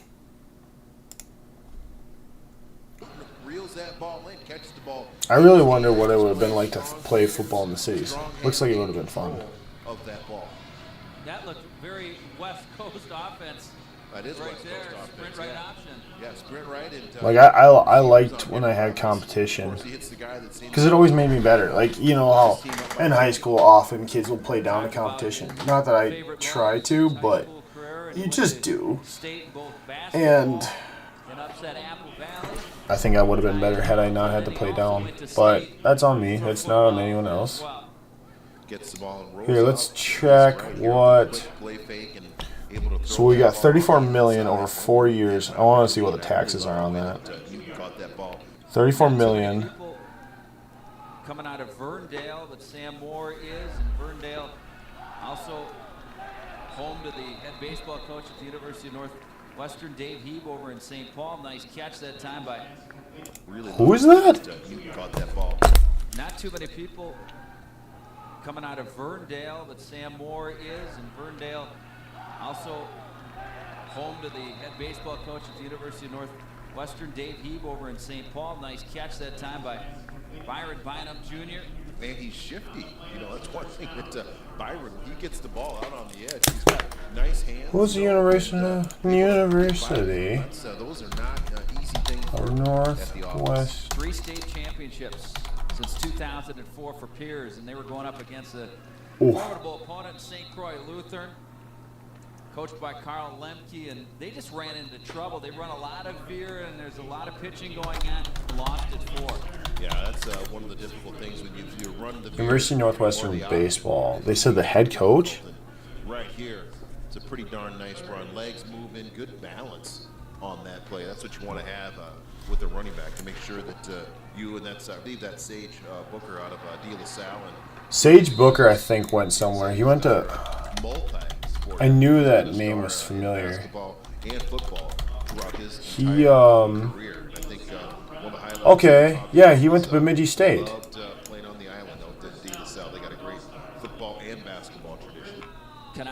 So he was there when I was there, but I didn't recognize that we, we're on the same team or nothing. Nice move there. Cut back. Booker still on his feet. Into the end zone. That's Wea.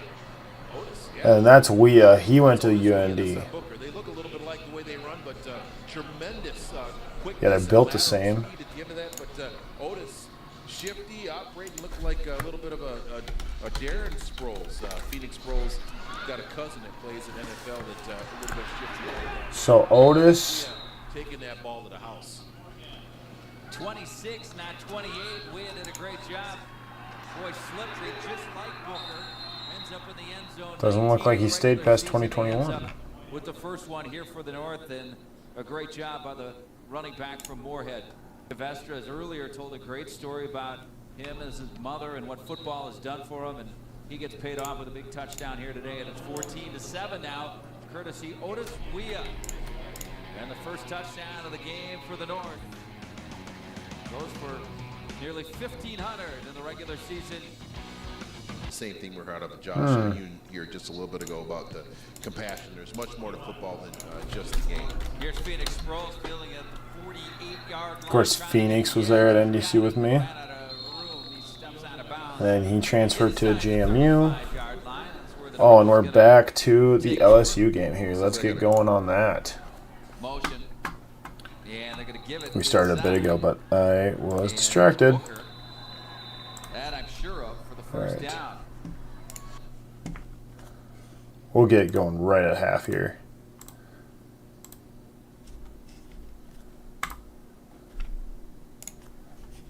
Here we go. Starting the second half. Kicking away to Zachariah Branch, who almost took a kickoff to the house in the first half, and Burrell was the guy who stopped him from doing so. Second half is underway. Burrell drives it deep. It'll be a touchback, and SC will take over at the 25. Take a look at that. Brought to you by Modelo. Don't worry, we didn't miss much. We're going to catch up to the first after the first commercial break. He is 20 of 24 for 191 yards and a touchdown. Seems like every ball. Let's see. I was going to look up at the taxes on that money from Trey Lance's money. And it's really safe to be said for Miller Moss. How about that catch right there? $8.5 million a year. When it's all said and done. But again, look at the accuracy. Just in his zone. He's in Texas now. Trying to lead his team to a victory. Those two guys have been $5 million after taxes. Behind Caleb Williams, But he was in California before. Daniels, and now making their mark after both performed well in the bowl games at the end of last year. First carry in the second half goes to Woody Marks. Mississippi State transfer had a 4.2 million. So you're telling me that up close to the wow, these business guys like wanting to leave California, I do not blame them one bit. $1.1 million in state tax. Been able to get out quickly. A lot of that has to do with USC's coverage, just kind of sitting back. So that's crazy. Advantage of some of those quick throws. Good shot of him there in the backdrop as Miller Moss goes to work here. Nussmeier getting those hammies loose for when his turn comes. So back to wow. And he gets away from the tackler, Braden Swenson, who was about to body slam him, it looked like. And somehow Swenson let him slip out of his grasp. But what a job right here. Just being able to shoot a gap here. Transfer from Wisconsin. Pius does a nice job. Nice little rip. Even though he didn't bring him down, it's just the fact that he just disrupted the play. Get up and go. Allows the rest of that his own teammate pushed him down. That was like a scrum, like grease pig. Just Third down and 3 in this opening possession of the second half. Empty backfield. Marks split out wide. They'll get it out to Mekhi Lemon, and Lemon had it knocked free. Lemon tried to get on top of it just in case it was a backward pass. I think that was pretty clear. I think that was pretty clearly an incomplete pass. What a quick reaction from Jordan Allen. You know, we talk about quarterbacks getting a pre-snap read. Here, he gets a pre-snap read with all those receivers out in front, the tight end starting to motion out that way. He anticipated that ball was going to be thrown quickly. Yeah, that's no chance at all for Jacoby Lane to make he didn't really the take from any Jordan steps. Allen. You know, we talk about quarterbacks. They'll get it out to Eventually, they bring Joyner down. Joyner's known as a speed guy. They're showing some power. Third down and 3 in this opening possession of the second half. Empty backfield. Marks split out wide. They'll get it out to Mekhi Lemon, and Lemon had it knocked free. Well, he just froze. He's like, oh. It was a backward incomplete pass. I think that was pretty clear. I think that was pretty clear with the incomplete pass. What a quick reaction from Jordan Allen. We talk about quarterbacks getting a pre-snap read. Here, he gets a pre-snap read with all those receivers out in front, the tight end starting to motion out that way. He anticipated that ball was going to be thrown quickly. No chance at all for Jacoby Lane to make that block because of that quick reaction. Jacoby Lane. Number 10 is now wearing number 96 for USC. Here's some of that, so you don't have the duplicate numbers on the field that we saw happen in the Virginia Tech Vanderbilt game yesterday. Czapleski punts it away. Damian Thomas driven back inside his 15. Thomas looking for an alley. He gets it across the 25, and he'll be knocked down right about the 28-yard line. LSU will take over when you come back.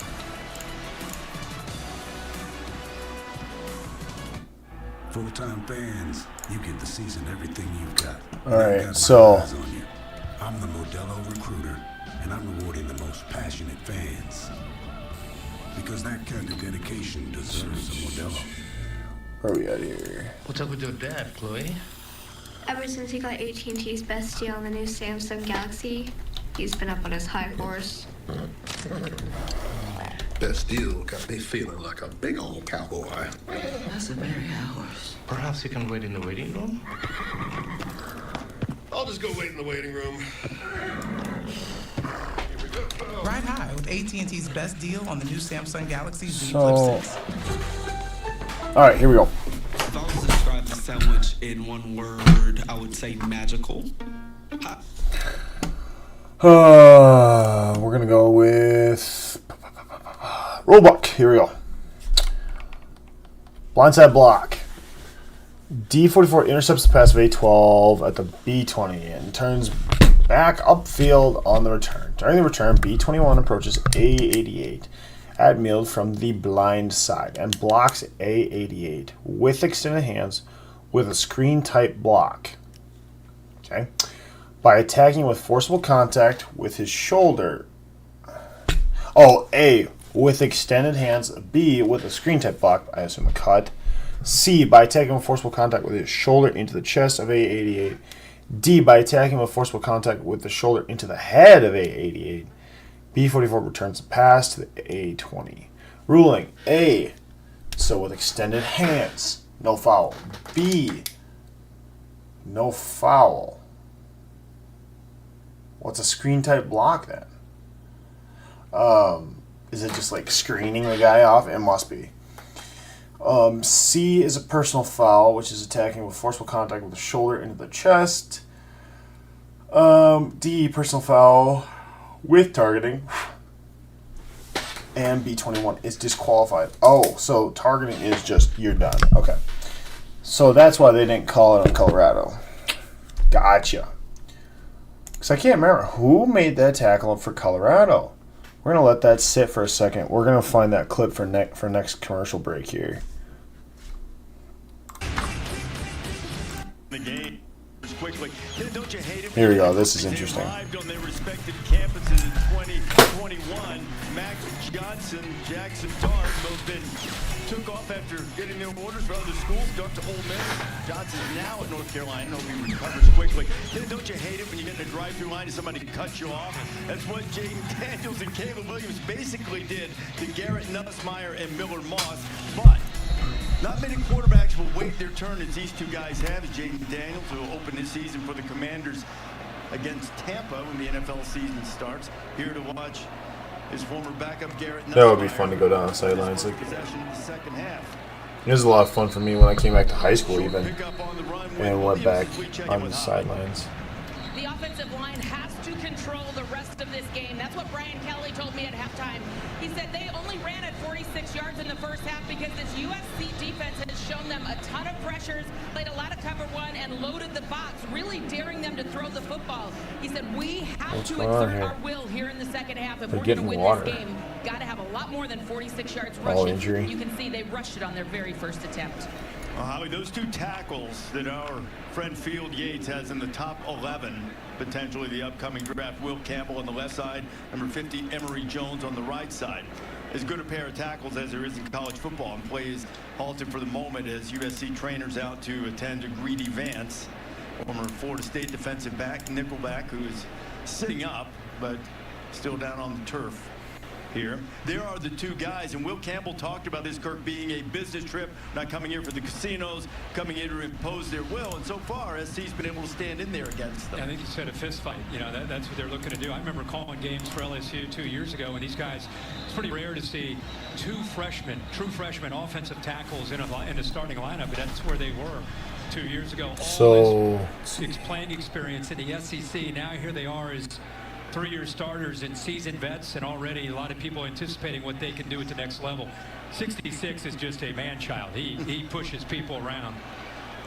I think he's as good as there is. And in a complimentary way, he's got a nasty disposition about him. Love that. Probably something that the 5 general managers from the National Football League in attendance tonight are keeping an eye on. To the ground now. Second time in a row here in the second half. First 2 plays in the second half, LSU runs it. All right, so we got that queued up. This defense from USC is doing a good job. We talk so much about the a little too much penetration out there on the D tackle. You got to feel that. I mean, I'm sure, again, being critical as a coach, not as a critic. So like right here, the guy's just gating him off. Well, it's a down block. So what reads? Here's what reads I make on this play right here. Let's get her set up. All right, backs away. He's a little depth. Could see some counter action coming back, but most likely we're going like an inside zone to the right. It's not a zone outside, or it's, power with the tight end scraping across. It all depends. Yeah, it all depends on the team and like what they like to do. That's why you watch film. This defense from USC is doing a good job. We talk so they pulled 2. He almost got in there. So they ran power right. He almost got in there and disrupted that pull. That would have been huge. And maybe that's what he was going for. Oh, excuse me. Against LSU in his first game of the year. The danger with that is if you get too deep, then you open up cutback lanes for that running back. So even if your teammates do their job, you on the backside don't do your job, and they can still make it through. Oh, I thought he'd get there. 14, that was close. Tried to stretch to get that to the marker. Well, that is a long throw on 3rd down.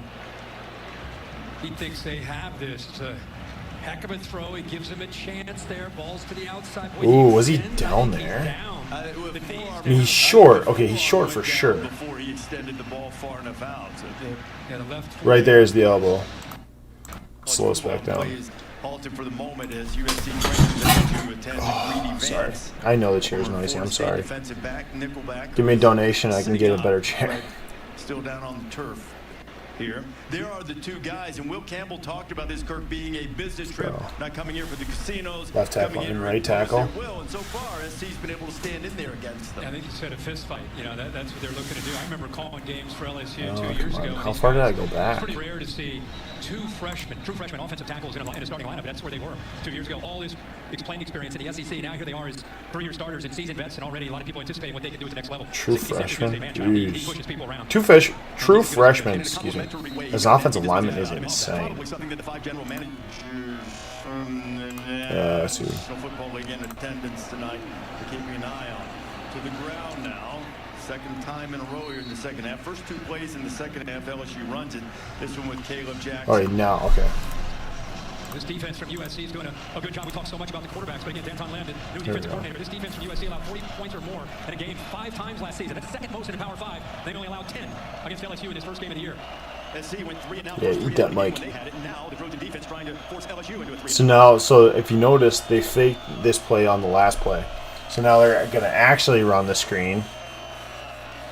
So the outside guy comes. Not. I guess they don't run a screen. They do just a little comeback route. So forward momentum is right there. He's short. Okay, right there. Okay, so we can't see from that angle, so we got to go to the next angle. Grab by C.J. Daniels, who tried to stretch to get that to the marker. Well, that is a long throw on third down. He thinks they have this. It's a heck of a throw. He gives him a chance there. Balls to the out. He got the stretch out. To be fair, he got the stretch out, but he's still short by like half a yard. I mean, he didn't make it with the full stretch, so. I think he's down. I think the forearm went down before he extended the ball far enough out. So yeah, the left forearm. Yeah. I mean, the ball didn't go. It is fourth down, and back-to-back 3 and outs. As now it'll be Peyton Todd coming in. USC's defense, they're not like overwhelming LSU, but they're just not letting them do anything either. We need our big play counter next week. Makes the first guy miss somehow. Second guy does not. You better get a lot of dudes around him. His balance is extraordinary. Weeks. That ref just came in and just, no, get out of here. Waiting. Makes the grab. Makes the first guy miss somehow. Whoop, whoop. Second guy does not. You better get Watch the ref come in here. dudes around him. His balance is Put your hands on me. Weeks finally got him to the dirt. He put his hands on him. He was like, get out of here. We're not having this. All right. So I got something else queued up for you guys here. Get that crap off the screen. Here we go. You shouldn't have had that. Here we go. And here we go. Another big play. So talking about targeting, right? See, this is why I say Shedeur. We're gonna compare this later. Trey Lance or the next. About I don't know. Take your pick. Pat Mahomes, Lamar. We're gonna compare this coming week. The difference in the targeting. Oh, this is the fake targeting. So okay, let's break it down according to the rules here. So let's watch this play here. All right, 56 comes in, delivers a blow. Let's go speed it. Let's go speed it down quarter speed. He wraps up, face mask. You know, you might say that's the neck area. I'd still say that's below the neck area. I mean, he's like below his shoulder. The blow it's not. It's like right here.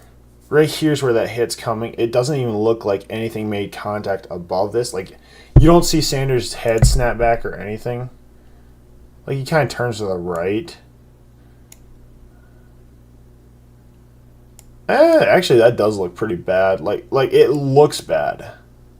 Because it looks like he just like, it's a big hit. I mean, you know it's coming. That's why I still think he underthrew that. Because he saw the hit coming and he's just like, I don't want it. But if we... Alright. So I don't have that second one queued up. But I will get the second one queued up where there's actual targeting in that game.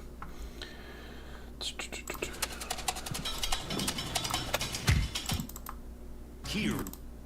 In 21. Vegas. 2003 AP LSU and National. USC just can't separate, can they? Tied at 10, 2003. They split the national championship. There's Reggie Bush, officially. Yep. And 2005 Heisman Trophy winner. There's Matt Leinart. That was just to be, 03 was just the beginning of what Matt Leinart and USC would do. 04 they win it, 05 they win it. A lot of LSU fans not real happy with the split decision in 03, even 21 years later. And changed things up after that. And look at that read. Oh, man. This is how you read a screen, guys. Watch all three of these guys in unison. They got let through. Motor down. Motor down. Look. Move. That was beautiful. Oh, that's going on the top 10, boys. You know it. That's going on our top 10. I mean, we might not have a top 10 reads of the week, but... And then eventually the Texas game, and then out of the Rose Bowl. But yeah, talk to LSU fans. Even this week, you heard talk about finally we get a chance to repay them back. I'm like, wow, I didn't realize it was such a sensitive topic to USC from. So they're saying in 2003. You know, college football fans have very long memories. And a lot of these guys playing weren't even alive. I don't like to think about that part. Me either. Bring in 5. Okay. That was good, D. I don't know if you would call that drag on the collar though. Like he's saying like tackling on the collar. Well, I don't know if like collar. Has his eyes on the quarterback the entire time. Was in phase. Gets around the receiver in the left hand end and knock it away. Yeah, it looked like he pulled him after the ball was already knocked out, which is legal.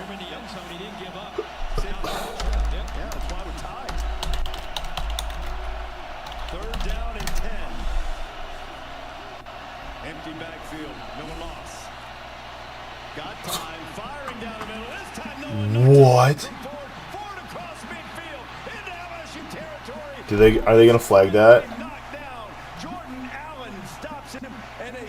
I think that's a good no call. Watch LSU's lineman. Oh, we went way too far back. Big playability, and then Ford stepped in front of that, had a lot of room to run. Is this it? Branch in motion, and I think we might have had a little early movement. There's a flag. You get the defense. Branch. When did that happen? Right behind there. Okay. So we're back here. And now he's back. What a good job with that left arm, not allowing the right hand. Pass interference, has his eyes on the quarterback the entire time. Was in phase, gets around the receiver in the left hand end and knock it away. I wouldn't say it's a cleanest pass defense, but that was still a nice defense. So right here. Watch 7 and 4 right here somehow. 4 goes around and just runs over 7.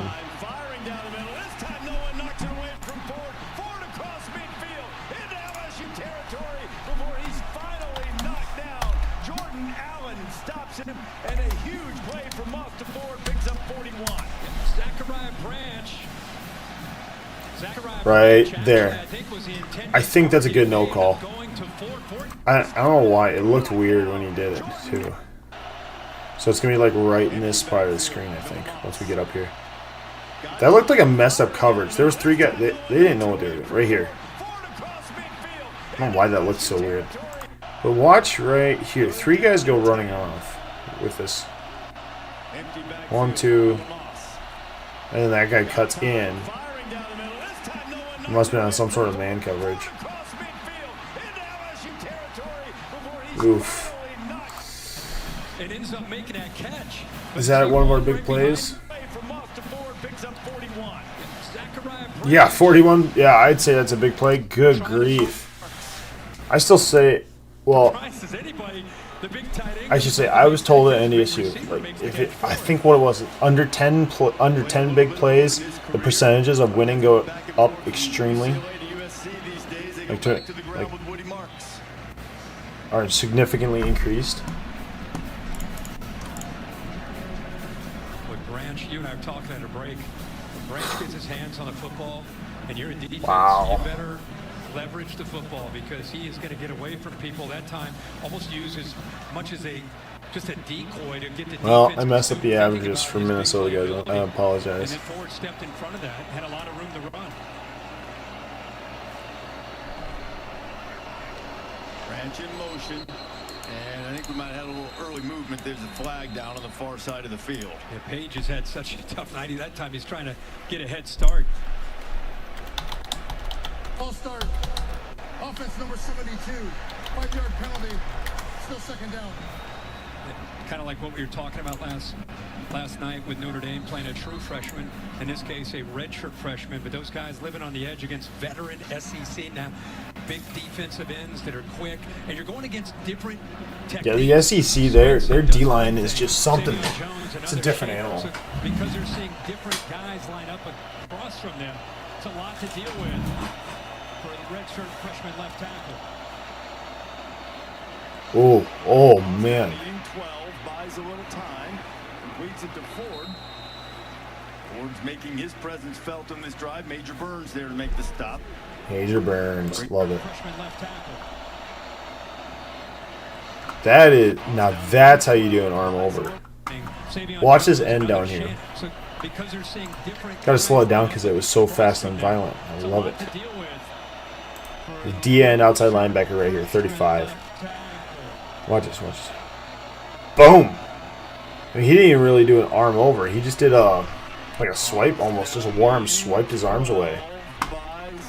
Just didn't keep outside contained because that running back did his job. He only gave it a little chip. Did a great job. Major Burns there to make the stop. Ugh. Third and about 8, it looks like. Loved what Blake Baker told us this week about this LSU defense. He said, we are hunting for negative plays. We want to get in that backfield. We want to get into these third and obvious passing situations. I doubt they've had many negative plays. Sack, 3 tackles for a loss, forcing a fumble. I don't know if ESPN's got Here that. they get SC again because thanks to that penalty behind the sticks. See what kind of pressure they can get. Trojans have converted 3 times in 6. Thank y'all for sticking around and hanging out. Got 6 followers. Who did we gain here? Oh. Yeah, he was all over him. The youngster, the freshman from Hattiesburg, Mississippi, for interference. Yeah, never located the football. You know, it's a tough thing to do, especially for a true freshman. The fade, throwing deep, and flags coming everywhere. Don't wait. Did he really go like? Times and 6 chances on 3rd down. Oh, they brought the house. Let's see, does he get up? Yeah, he does. Oh, that's funny. Hold up, I gotta take a note of that. Okay. Yeah, never located the football. You know, it's a tough thing to do, especially for a true freshman. And not bad recognition either because Moss went right after it. 6'6" That's so to go funny. Out to the season receiver going up. By the way, this young freshman is going to be a superstar in the SEC. He's a great player. This time he's just out of position. You can see his head never turns around. Good job by Deuce Robinson continuing to work through the body of P.J. He's looking at him Oh, to the ref. no. That's offensive interference. Yeah, that's gotta be so embarrassing. It is not. That's Like, it's no wonder these people have fragile egos because they do stupid stuff like that. Like, I don't know, do you do that because you have a fragile ego or vice versa? I don't know. Jeez, they're bringing the house every time. And again, the ball is knocked away from Kyron Hudson, and that time, an excellent play made by Woodland. He's got 2. He's got 2 binkies. Sometimes in college, guys are afraid to go back to the same play, back-to-back plays. Not in this case at all. You know, they are trying to do a good job with Lincoln. That was nice. Hey, we've got a true freshman out there. We're confident in our receivers are going to win that one-on-one matchup. Let's go right back to him. Hudson's made a spectacular catch tonight, but that's twice. He's had catches in his hands and had the ball knocked away by LSU defenders. One of them would have been a touchdown. That one would have put him on the doorstep. Instead, it's 2nd and 10. Joyner on the ground. Joyner met in there by number 40, Whit Weeks. Now the third, much more man. I think that's going to be more of their identity than where they've been these last couple of years with the playmaking ability of Caleb Williams, where he would get back there and have an ability to improvise. Multiple tight ends on the field in this 3rd down and 5.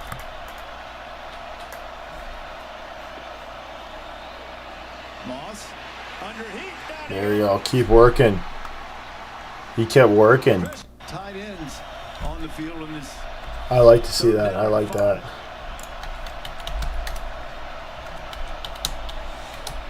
Moss under heat. Down he goes.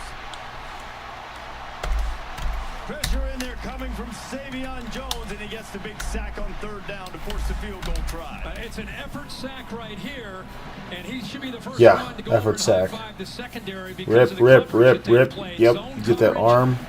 Pin him behind you. Just keep working. I like it. Just kept working, kept working. Violent. It's a good move. Yeah, and to force a... Excuse me. And to force a field goal on top of that's pretty insane.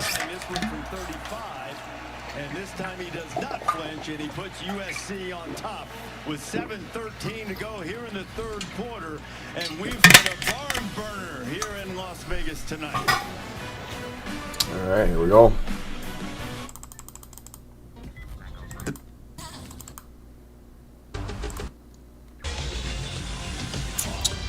So here, I got something.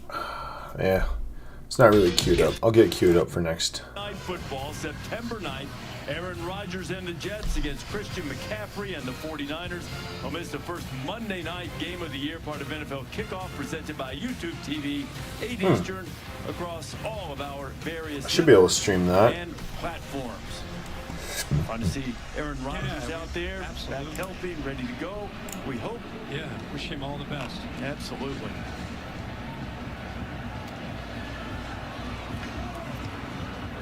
LSU on the return. It's Josh Williams as they kept Again, thank you guys for joining and hanging out. If you have any athletes in your lives, you know, and they want to share clips, highlights, you know, let's get them noticed. My story is I'm a former D1 football player and track athlete. I then competed at the D2 level in football. I should say didn't compete. I was on a D2 team until COVID hit, and then I was on a D2 track and field team as well and competed there. It was a good little college career. That was just spectacular. Flags flying. And one way. A rare mistake there by the left tackle, Will Campbell. False start. Offense number 66. 5-yard penalty. First down. Oh boy. I have to say a few snaps ago that this has been a relatively clean game in terms of They're penalties, not but defensive now LSU stats. is starting to pile up a few. It's a 7 maybe here. And the big pass interference penalty earlier that aided that previous field goal drive for the Trojans. Nussmeier over the middle. There's Mason Taylor. Taylor's got the catch again. That was close to a big play. Not quite. Only about 17, 18 Dennis, yards. the Heisman Trophy winner, and Jayden, this is pretty cool for you to see your backup Garrett Nussmeier performing at this level. What stood out to you about how he's playing? To take care of football, putting this team in manageable situations. We just got to finish now. What are you excited about for your NFL debut next weekend in Tampa? Man, to be able to play in the NFL, that's what I'm most excited about. Wow. It's John Emery back at LSU, and the former highly touted high school running back who's had a star-crossed career rips off a huge gain on that one, 39 yards. And they go with a counter play here with Frazier and Jones. Holly, tell him thank you. That was awesome to hear from him. But what a good job here of getting. Just like, yeah, get out of here. And important stuff's fun. Yeah, 6 foot 220. Is able to get north and south with that speed, and what a great job to see him. You know, he had the ACL last year against Florida, has worked his way back. And, you know, they need running backs. They need depth to keep them fresh. Good to see 22 out there. They signed him, Kirk. He was the highest-rated running back they'd signed since Leonard Fournette. Had injuries and some other off-the-field issues as Nussmeier throws incomplete. Oh, goofy, wasn't it? We go back to Holly. The heartbeat of the team. All right, well, we can't wait to see you ball out in the NFL, man. Good to see you. Thank you. Go Commanders. Well, Jayden deserved to be interrupted. Do you know how many people he interrupted with plays like that during his career at LSU? Quick Back pitch. to Emery. Why not? Emery slamming inside the Wow. 20. He's got an LSU first down, it would appear. How about pulling the big left tackle? Watch, you'll see him as we roll this, the left tackle right inside of Mason Taylor. He gets his head up, does a good job there on Muhammad. Big deal with tackles. Usually you don't pull them. You're starting to see a fresh back in John Emery. You know, usually you like to pull your center guard or guard or something like that. Transfer portal after that injury last year, decided to come back. There was a spot available. Brian Kelly's certainly glad to have him right now. All right, back to 22. Emery will push it down to the 16, maybe even 15. Then you can mark it right at the 16-yard line. Yeah, he and Josh Williams, the only two LSU Tigers that were a part of that amazing 2019 national championship team with Joe Burrow and company, Jamar Chase, Justin Jefferson. I mean, the list goes on and on. So many great players, Patrick Queen. And they were That's crazy. That team and here they are. was crazy. 6 years later, still playing college football. That was kind of when I was in the lull. Well, 2019, yeah, I was doing my own athletics, so I didn't pay attention to anything really going on and anything else. I mean, shoot, I visited the White House in 2019. Wow, what a great cut, though. What a great cut if you go right back there. to the beginning of the game in our open, this is what we kind of thought, talking to Brian Kelly and Joe Sloan, that, hey, we've got 4 veteran offensive linemen. 4 of them are 3-year starters. We got a stable of backs. We don't have Jaden Daniels. We don't have Brian Thomas. We don't have Malik Neighbors. So earlier they were talking about the national championship in 2003. LSU was declared national champions by the BCS, but the AP voters chose not to adhere to the BCS computers and declared USC its national champion. Huh. That's interesting.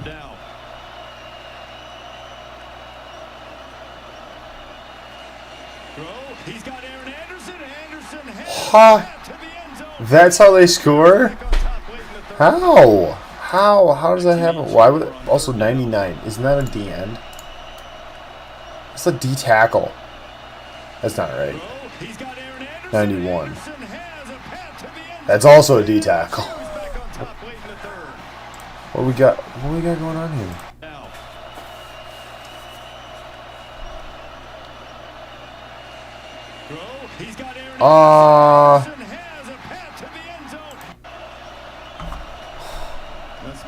Do you see what I see?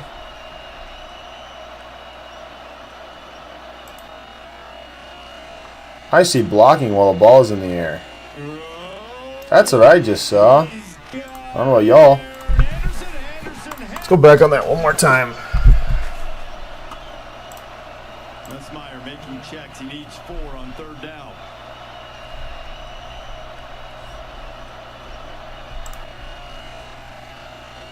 He's definitely making contact with him. Like, that's nuts.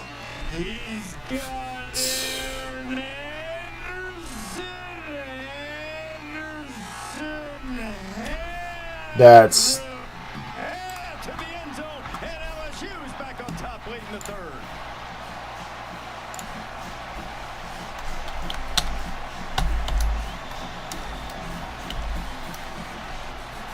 Yeah, I'd be looking up there like that too. Oh. Nice job of mixing up that play call there by the offensive play caller, Joe Sloan. They don't want to show that They ran the replay. ball only for 46 yards in the first half. That drive alone, 55 yards for that go-ahead score. We've been able to pull even and pull even and pull even, and now with 3 Yeah, they don't want to show that replay. Bengals on top for the first time. Ramos on to try to Like, make how it do you feel good about yourself if that's how you score? and he does. Oh. See if these will be offsetting or if Whoa, what did we miss? We've seen this a number of times where we got a flag, get some Oh, pushing and shoving after the extra point. Oh? and a 4-point edge, and he does. Nussmeier sees again the cushion. We've seen this a number of times where we got a flag, get some pushing and shoving after the extra point. Oh, 70's a big These will be boy. offsetting or if the flag will go one way or the other. We already saw that impact earlier with an unsportsmanlike against LSU that backed them up on the kickoff. 325, 6'5", fifth-year senior. Unsportsmanlike conduct, offense, correction, defense number 6. That 15-yard penalty will be enforced on the kickoff. That's number 6's first unsportsmanlike foul of the game. Come on. They're going to show a replay of that. Yep. Oh, no. Which opens up in man coverage a quick out. So my question is, one of these number 6? After he makes his throw, watch the collision by 2 USC defenders. I mean, there's a chance there, very, very good chance that he's not going to get into the end zone. No. To keep him short. Cushion, which opens up in man coverage. It sure looked like his arms were extended, and the other. But after he makes his throw, watch the collision by 2 USC. Yeah, his right arm is definitely extended. Otherwise, the guy's body would not contort like that. It just, that's not how physics works. which opens up in man coverage a quick out. The timing is perfect by Nussmeier. He pushes them in right there. Watch. He's pushing them. You can see the defender scraping over the top. He's just pushing them. Good chance that he's not going to get to the getting in with, you know, before you Billy can't yard line, and the penalty was against Anthony Lucas, the fine defensive end for the Trojans, who lost his composure momentarily and hit for the unsportsmanlike conduct. And now we'll see how they handle this with Damian Ramos, their field goal kicker. In the meantime, thank you for joining Rumble. YouTubers, hasn't been many of you, but anyway, thank you for joining on Rumble on YouTube. Hit subscribe, like, share, you know, do all of the things, right? Help us out to make something out of this channel. We want to help local athletes and, you know, young kids elevate their game and local athletes to get noticed. So that's our goal. We'll play our Be Right Back clips here in a few minutes. We got some local guys on there. Kickoff. Dive in and just in the middle, and okay, that's the right tackle. Emory Jones from LSU ended up having his headgear ripped off, I think, by Lucas. Yeah. Did he? Yeah. Dive in and just in the middle, and okay, that's the right tackle. Whatever. It's not worth our time. Trojans find themselves down by 4. Don't be bad sports guys. Power. They fake a little trickery, and the ball's on the ground. And oh. USC fortunate to come up with that as Elijah Page was on the spot, as it were. Hesitation here because of the timing. I love the backers getting downhill. Power reverse. And then flip it. Boy, is that a dangerous play and decision. You gotta make that decision, man. Just keep it at that point. The Wednesday practice, but not out here. Oof, oh man. Now they're backed up in his 2nd and 18 in the purple and gold. They've just been solid the whole. Feeling themselves in USC. USC's just been solid the whole time. Oh, you're falling apart now. False start. Offense number 6. Penalty. Makai Lemon, the receiver, called for the false start. Now it's going to be 2nd and 23. You know, we're all for any way of getting the ball into the hands of Zachariah Branch. That's what they were trying to do when Marks held on. Just the timing, just not quite there. Throw the penalty on top of that. And it's putting Miller Moss and his offensive line in a tough spot right in front of the LSU faithful. When Marks will try to get some of that ground back, he gets it up across the 10 to the 12-yard line. Power. Might have been this pass rushing guys, but only 3 of them. Shan gets jeez, to still almost get home on a 3-man pass rush. Let's watch this. These guys should be putting on a masterclass. Pass rushing guys, but only 3 of them. Shan gets right to Miller. Just bull rush the dude. Pose some havoc on that defensive front. Now look at this lineup. And we got one guy with his hand down. That's Paris Shand, and he's right over the center. A little bit slow on the D ends. The nose was on it.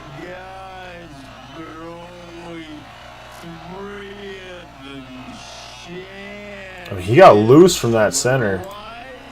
And then in the end got just bull rushed the dude. We're gonna have to watch that one again. That was beautiful. We've got one guy with his hand down. That's Paris Shand, and he's right over the center. This is pass rushing guys, but only 3 of them. Shand right to Miller Moss, and he hits him. Miller delivers it in time, but it'll be well short of the first down. Catch made by Deuce Robinson. Yeah, they just rush 3, drop 8, keep the ball in front of them, play smart, don't want to give anything up. You got to get all the way out to the 30-yard line. And only rushing 3, you can see Moss, as soon as he delivered the football, he's hit. So yeah. he was back there waiting and He had waiting actually, and waiting. oh I don't think man. his receivers had much time to get down beyond the first down marker. That was another example, this time Paris Shand really being aggressive. To the 20. Oh.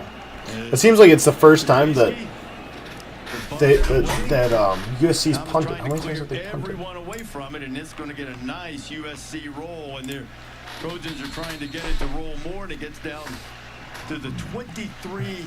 One punt. I guess LSU's only punted 2 times. How? Oh wait. Eastern time on ESPN. 4 hours of primetime tennis starting on ESPN2. Oh no, here we go. 3 USC punts for 166 yards. 3 LSU punts for 118, and Blake Orschendorf.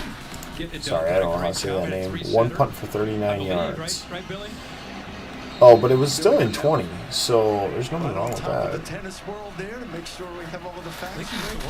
Oh, he's from Savage, Minnesota. Let's go. But now, is he the one? Did he do well, or did he not do well? And masterfully so, you might say. Back to the ground for LSU. Wait, John Emery. Look at John Emery. Jeez. Man, this guy's running with a different attitude. Nice to see him healthy. It's incredible. He got injured and tore that ACL in November. That is a late injury in 2023, and he is not slowing down at all. Done a good job with his rehab to put himself in position to be able to actually get out here and compete with his teammates and really have an impact here tonight.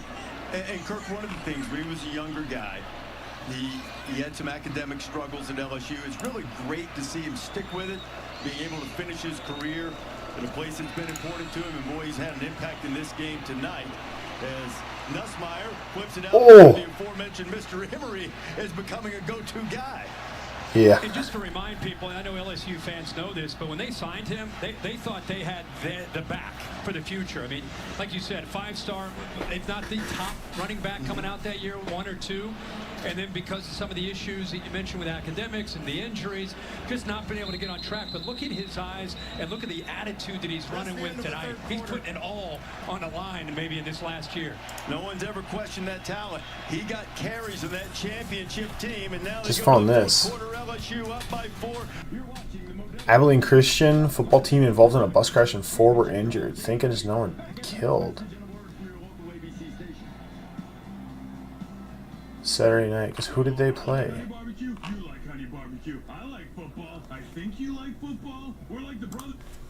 One player, 2 coaches, and the bus driver were taken to University Center in Lubbock for minor injuries, including, according to a statement by the ACU Athletic Department.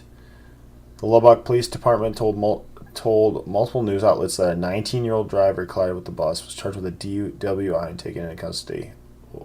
Here's the deal with that. I don't know how it works in Texas. Minnesota, if you get a DUI, this is not legal advice, and this is not advice for young people. But if you get a DUI under the age of 21, it's only a mini DUI, and you can get it basically off your record. An actual DUI over 21, not so easy. So they played Texas Tech. What?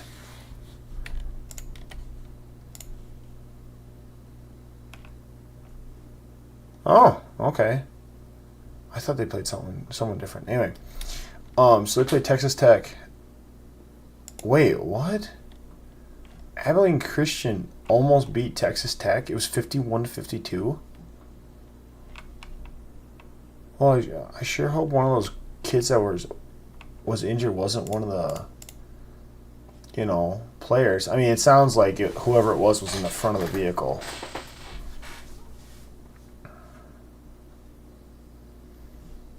But that's just not... There's just a lot of nasty stuff going on this year. The 49ers guy getting shot.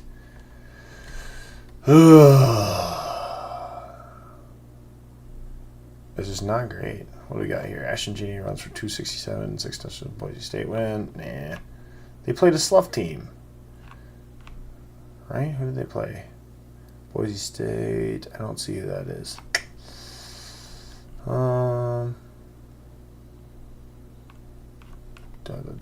got anything interesting? No. Okay, back to the game.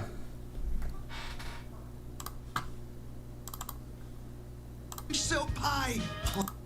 Oh, Goodyear. Emery in the backfield and Garrett Nussmeyer's 4 front, been terrific. 3 linebackers. And now it's on 13 your on Trojan back. defensive coordinator Danton Lynn to find a way to get the ball back. Yes. Here's Emery. Emery runs into Oofed. Eric Gentry and he's knocked His own guy like took him out. You see that? Trojan defensive coordinator Danton Lynn First off, great defensive line play here. It looks like. Here's Emery. Emery runs into Eric Gentry and he's knocked down after a pick. Hang on, I gotta go back again. Sorry, I was watching the line play. I mean, that's just so good. I've never just sat and focused on the offense and defensive line play, and it's so interesting. 98 actually got out of place. But yeah, his old lineman comes and like jumps on top of him. How stupid. 17-13. We've been bragging about USC and Danton Lynn, the new defensive coordinator. He's done as good a job as he can of rotating bodies to stay fresh. But you kind of sense it with the way Emery's running. It's not just Emery. I mean, he's got some holes to run into. These last couple possessions, they're relying more on that offensive line, more on trying to wear down SC, and as you said, impose their will on the Trojans' defense. Still got a quarter of this game left. It's not going to go for only 3 hours and 30 minutes, as it says down on the bottom. No kidding. Miscommunication. There's an intentional grounding, 5 yards. Broke it off. He thought he was going to go deep. So it'll bring up a 3rd down for the Bayou Bengals. They brought pressure. They brought one more than they could handle. Played zero coverage. Again, he's mixing up the looks. He's playing some zone, playing some man. When he brings pressure, sometimes he's got safeties back. That time with 0, there's nobody back. Everybody's ISO matched up one-on-one. But again, good job. Not just a miscommunication, but a lot of that had to do with SC's defense bringing that pressure. Now they show pressure again. 7 guys up tight. They brought in Mason Taylor to help handle it. He doesn't go out into the route, and he does. And thrown out of the backfield, complete to Josh Williams and Kamari. Dude, feed number 22. What was his name? In the open field tonight, makes the stop and forces the 4th down. So they walked up 7. I didn't even recognize that the defense can also get plays from the from the coach. Excuse me. That's pretty cool. Hey Rumble, how's it going? Hey, if you're liking what I'm doing, please hit the thumbs up. I really ask you to. It's an answered prayer. I've been wondering what to do for a long time now with what little expertise I have, and if I can entertain you at all, just please hit the thumbs up and maybe share with a friend, or actually, better yet, share with a young aspiring athlete, because looking to advance their level of play. What is this about? That was a good arm by the official, too. I think that was a field judge in the back who let that thing fly. I think you had 20 yards out of that. Yeah. Now, this Big 12 crew will get together and talk it over. There is no foul on the play. Timeout. Okay. Just loosening up the rotator cuff on the throw. No foul. Just had to get that thing loose.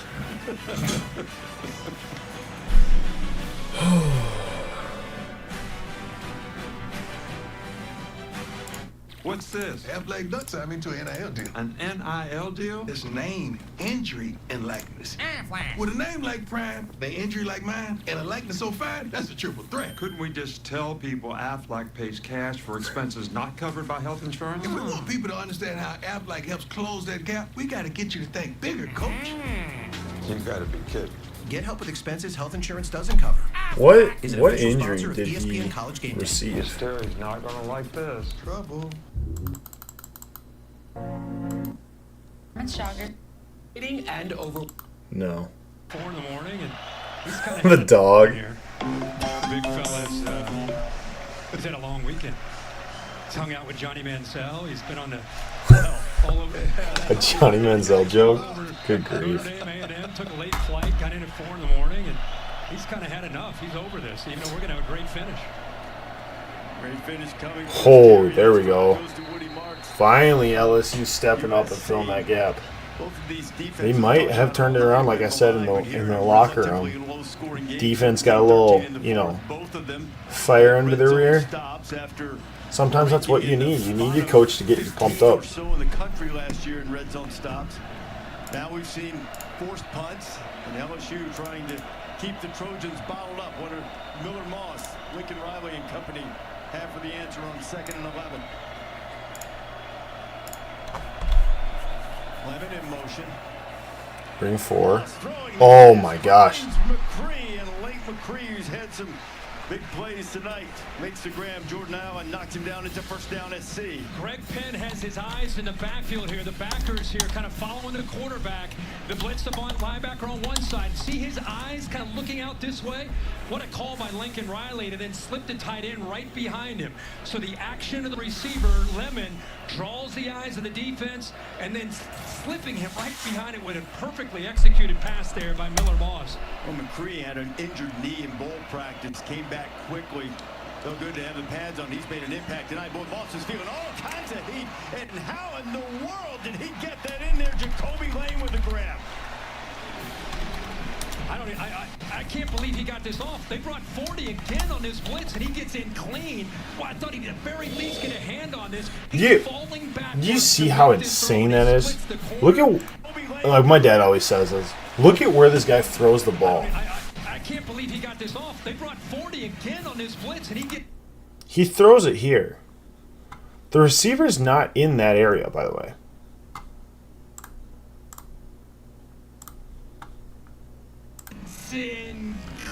Look at where it's going. That's like 10 yards ahead of the receiver. He's falling backwards to make this throw, and he splits the corner and the safety to big number. And in stride while someone's in his face. A great play there on that 1st and 10 call. Kirk, look at these numbers. Moss 18 of 24, 268 yards, and the Trojans are at midfield.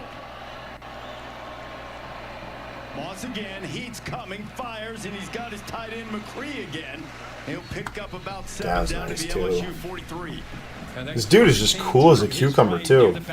Under pressure, that is. The receiver was expecting a kind of a hot or a side adjust to the ball to be thrown.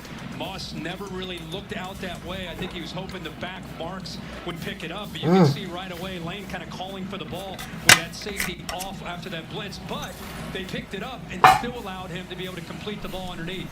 Oh yeah, he's not looking so confident now, the LSU quarterback. I mean, they score a touchdown here.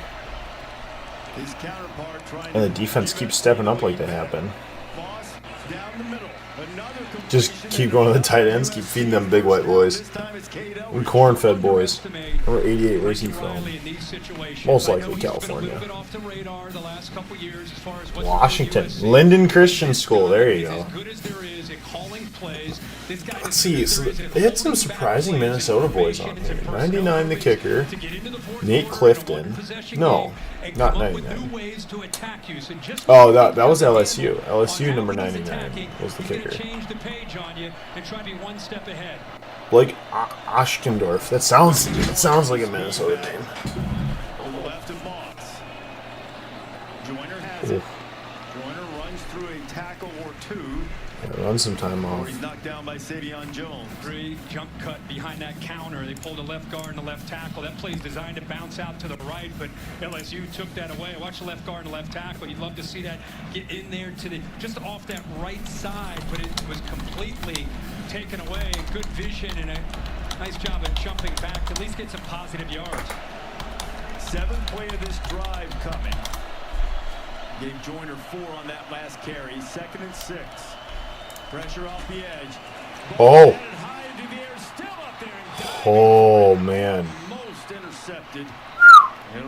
That was nuts. I was up there for a minute, too. Look at that. 2nd and 6. Pressure off the edge.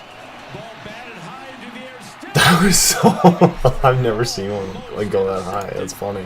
It'll be an incomplete pass. That was Deshaun Womack who got a hand on it. He has been bringing blitzes with these backers, so they bring Perkins, they bring Penn, and then Womack off the edge.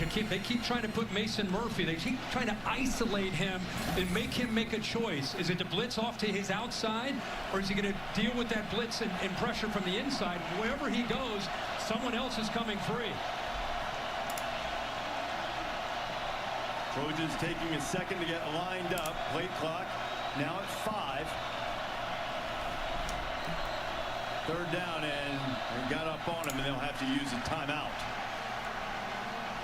You don't want to make a mistake here. This is a big drive, but we'll see USC. If that becomes an issue later. Of course, you have the 2-minute timeout now, new in college football this year, so that gives you a little more latitude should you need another stoppage.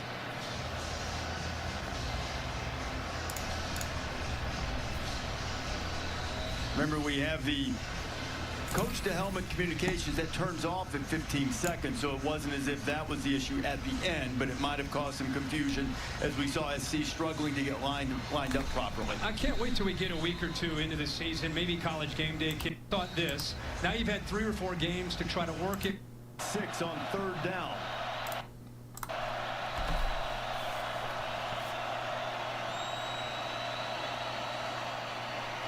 Oh my goodness. That was... Because he was gone. If he doesn't make this tackle... Wow. And now it'll be 4th and long, and it may still well be 4-down territory, but now it's a difficult 4th down. Well, the strength of this defense is the linebackers, and they move them around. This is a late movement by Weeks. This guy plays with a kind of a motor. Oh, he was so gone. Oh, I guess now that they double team that guy. Has instincts. I mean, you're seeing Weeks, you're seeing Greg Penn, you're seeing Harold Perkins. He's going to call timeout.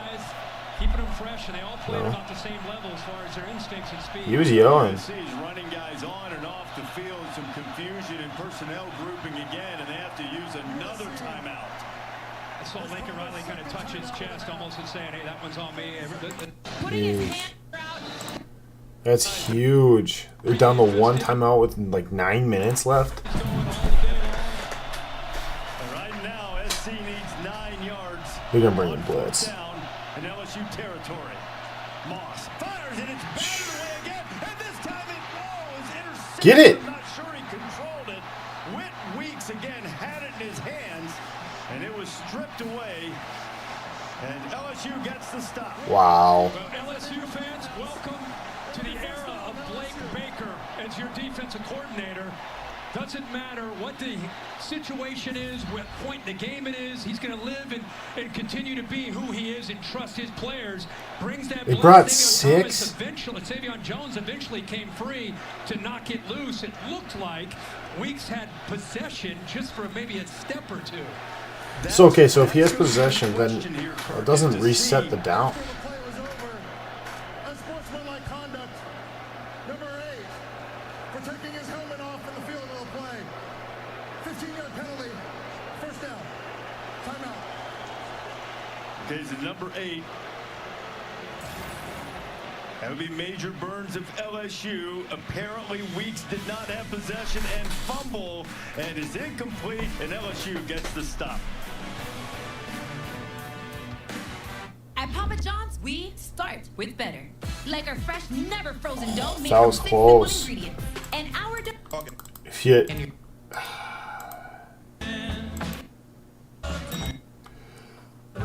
Excuse me. Because they... If he had done it before the play or whatever, it would have been... Oh, USC would have got the first down. That was such an effort. Such an effort.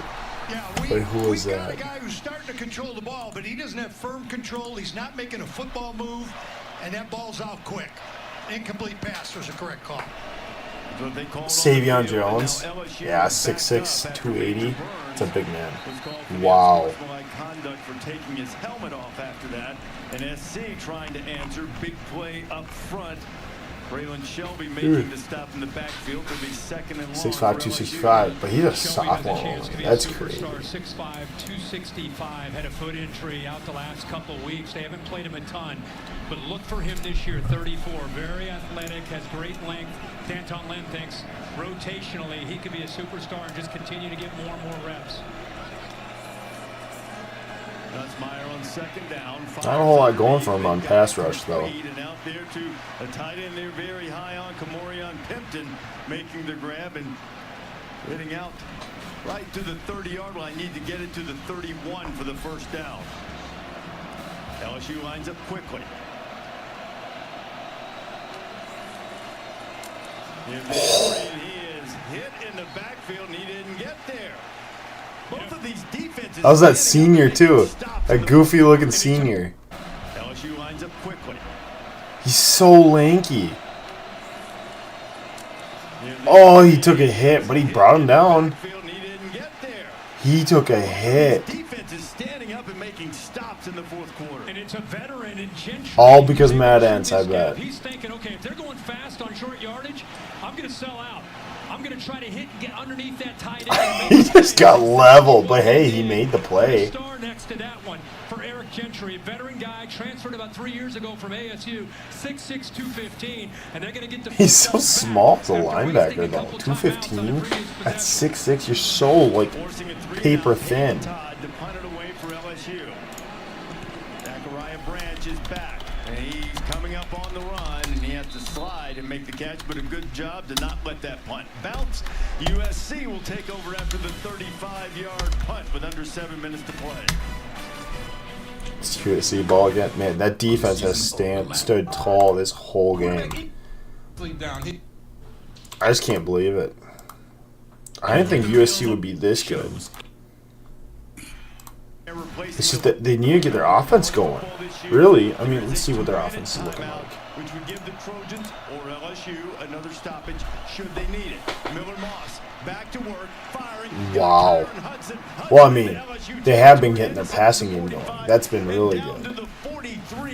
301 yards. So I'm looking at ESPN's current stats right now. 301 yards from Miller Moss. And he does a nice job of putting it right in the hole. It's a lot of work over the summer. This new group of receivers. I love that he felt the blitz, got the ball out. His receiver cut right into that throwing lane for a big completion. Kamorion Pimpton. Love that name. Miller Moss just went over 300 yards for the night. He's trying to give his team the lead. Yeah, here. So, wow. Here though. Watch us. What's the read here? Remember, if any of you have been back here before, if any of you have seen my previous streams, you know if that tackle is lined up in front of that guard is cheating. He's probably pulling. Sure enough, right here. Still, great play. Here, should we see if the D-Lineman read it? Because this guy's got to read it and crash hard. He's got to throw this down block off. And he doesn't. He tries to fight underneath it, and it didn't really work. What does the play side guy do? That's what I was really good at. Is I was able to throw these guys who would come railing down on me. I was able to just toss them by. I don't know how, but yeah, it's still they displaced. The offensive line displaced. That's all they need to do. Oh yeah. My goodness. You see 77 picks up the edge man. They're pulling the guard. They're pulling that backside tight end. And then you got a back that's got a little bit of room to pick up some acceleration through those backers. Back-to-back plays. Now they're in plus territory inside the 30. Oh, free play, take it. Yep.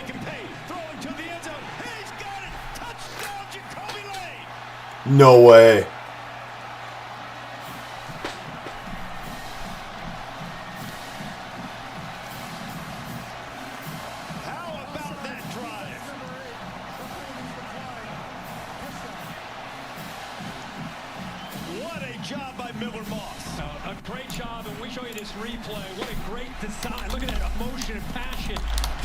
Football IQ, guys. Football IQ. This team being our first game was the bowl game against Louisville in the Holiday Bowl. That was the start of turning our this season in the 2024. That's a 100% football IQ play. That's what NFL quarterbacks do. That's what Aaron Rodgers. Aaron Rodgers was the best at that. Oh man. Excuse me. Ooh. This is the risk you take. Blake Baker, we've been bragging about how aggressive he is. This is the pressure right here. But by bringing this pressure, look at the two corners and safeties right here. Look at this matchup. He's a redshirt junior. Okay, so he's like fourth year or so. Moss knows he's got a free play. The safety here kind of gets turned. He works back to the inside. He elects to go to the outside, which is a tougher throw. But because he put it up and over the receiver, let him run underneath it. 100% IQ play. That's insane. Kobe laying there and then pushing off late because the ball's thrown over that outside shoulder, gets that late separation for the touchdown. What a throw by Moss. Moss now 22 of 30, 329 yards. That's his first touchdown. Now Brian Kelly has lost in each of his first 2 seasons at LSU in a neutral site opener, losing to Florida State each of the last 2 years. LSU hasn't won an opening game since the year they won the national championship in 2019. And now they'll have an opportunity with Garrett Nussmeier's had a strong night, getting the ball back with just under 6 minutes to play. And I don't know, the way USC still only has 1 timeout. The best thing LSU could do right here is chew clock, go down, kick a field goal. Well, no. I mean, you need to score. In the ReliaQuest Bowl against Wisconsin, who had a game-winning drive, got the ball back about I knew that would be the same awful. time on the clock, 6:10 left. Saw him hit Kyron Lacey, then he found Chris Hilton Jr., who's not been able to play tonight because of an ankle injury. Ended up hitting Brian Thomas for the winner. So Nussmeier has been in this situation before and came through for LSU. He just looks like, you see him on campus, you just think he's like some nerd. He is a nerd. He's a football nerd. That's good. It's a good quarterback move. It's up here. Quarterbacks and offensive line, especially. Now the SC faithful making some noise. Dang. Across from him, it's Shelby. Oof. Not sure what it is, but he clearly flinches. He's saying, I can't hear you. I can't hear you. Wow. 2 false starts, and LSU's been penalized. At a neutral site, too. Wow. Neutral. It's in Vegas. Not really. Oh! No, it's encroachment. Come on, man. It's encroachment. Was Lucas across? Was he in the neutral zone? He moved for sure. Yeah, that's the question. 'Cause he can move, but he can't cross the line. He's saying, why didn't they snap the ball? Offside. Defense number 6 in the neutral zone, causing the offense to react. He's so sick of it. He's like, can you guys just do a play? Can you just do the right thing, please? 6 at the bottom, movement, and because he's in a neutral zone when the right tackle Emory Jones flinches. Yeah, they did get lucky there though. That's why he's frustrated. Really nothing happened. We're back to 1st and 10. Oh! Nussmeier to Anderson. Anderson had a touchdown earlier. Picks up. You guys want to see how lovey-dovey these two are? Look at how much he loves him. Watch this. It's on the defense as long as he's in that neutral zone. But really nothing happened. We're back to 1st and 10. That's awful. Anderson had a touchdown earlier. Picks up a few. I think Like, they just don't call holding anymore. If you're on the offensive line, they don't call holding. It's disgusting. Look at that. Just wraps him, like literally, like he did a tackle drill on a defender. Watch this. This just gets me heated. It's just sloppy, piggish play. Watch 50 down here at the end.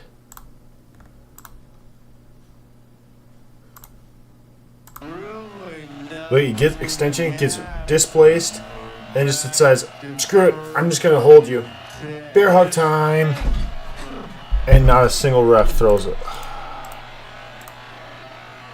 Nussmeier to Anderson. Anderson. Anderson a touchdown. First off, LSU shouldn't have scored that first touchdown. That was off of a penalty. Knowing how he's waited his whole life for this opportunity to take over this offense from Jay Daniels, I think there's nobody in this. He's waited his whole life to take over an offense that he wasn't a part of for 4 years. I'm pretty sure. Anyway, that's funny. With a chance to go down and win it. Nobody wants this more than number 13. Jaden Daniels looking on, the guy he shared a quarterback room with last year. The toss and keep it on the ground. And a big hit from the Trojan defense. Stop him short of the first down. Josh Williams was running it, and he was greeted rudely by Jalen Smith. Yeah, Jalen Smith's very first. Yeah, put 22 back in. Play a lot of different positions. The toss and keep it on the ground. And a big hit from the Trojan defense. Little number 2 on the bottom, big number 90 on top. That's a dangerous combo right there. Oof. Now we got number 22 in here. Then we got Zimmer defense. Zimmer. 1, 2, 3. 3 D-Linemen. Different attitude from both of these defenses. Play clock getting on top of him. Nussmeier gets it off. Oh, that was a beautiful pass rush.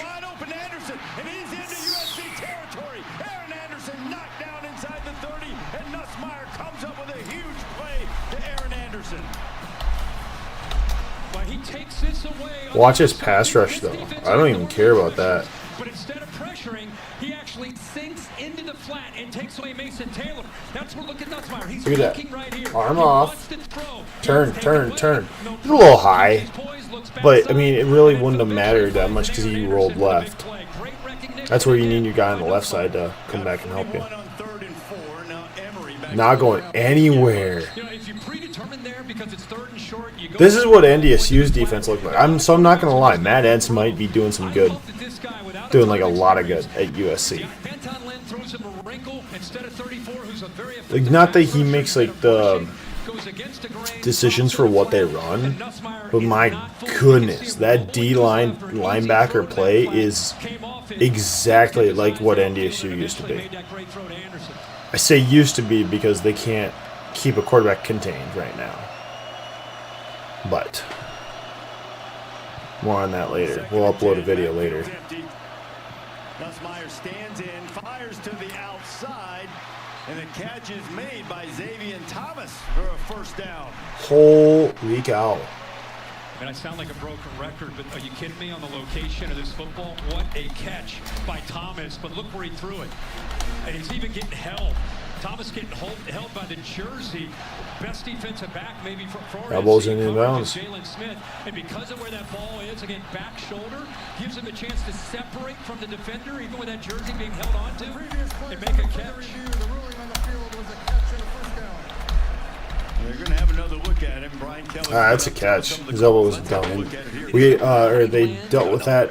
See, I was watching something earlier. Or was it this game? I think it was this game. That's a catch, Billy. That's a catch. Yeah, we already know it's a catch. Yep. After a year or two, they waited attention to one thing, and everybody's in a different situation. You got 2 quarterbacks or a fourth year. They're in the same system and a chance to become the guy. We're seeing 2. This is a nail biter too. I picked some pretty good ones to stream this week so far.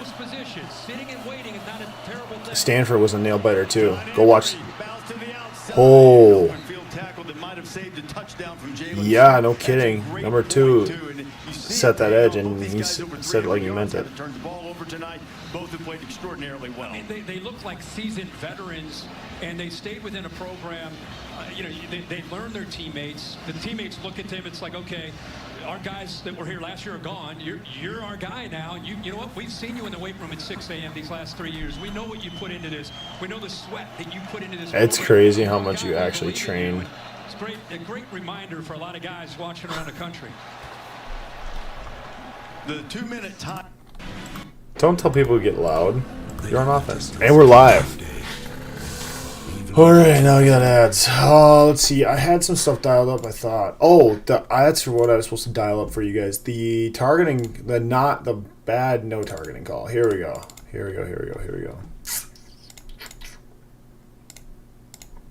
Yep, okay.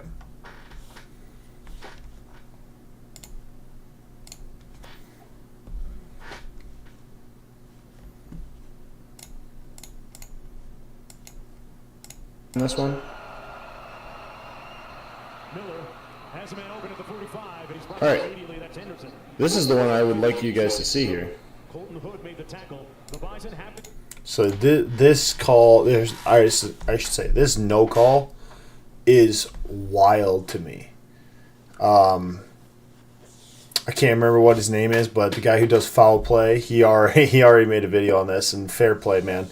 Fair play to him for making a video on this, because watch this. This is 15 yards and a disqualified member. Right there. I mean, that is... Should we look at the rule book? What does the rule book say about that? Where's our rule book here? Targeting.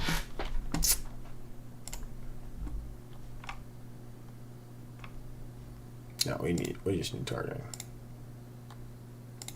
Elimination of targeting. Crown of helmet action.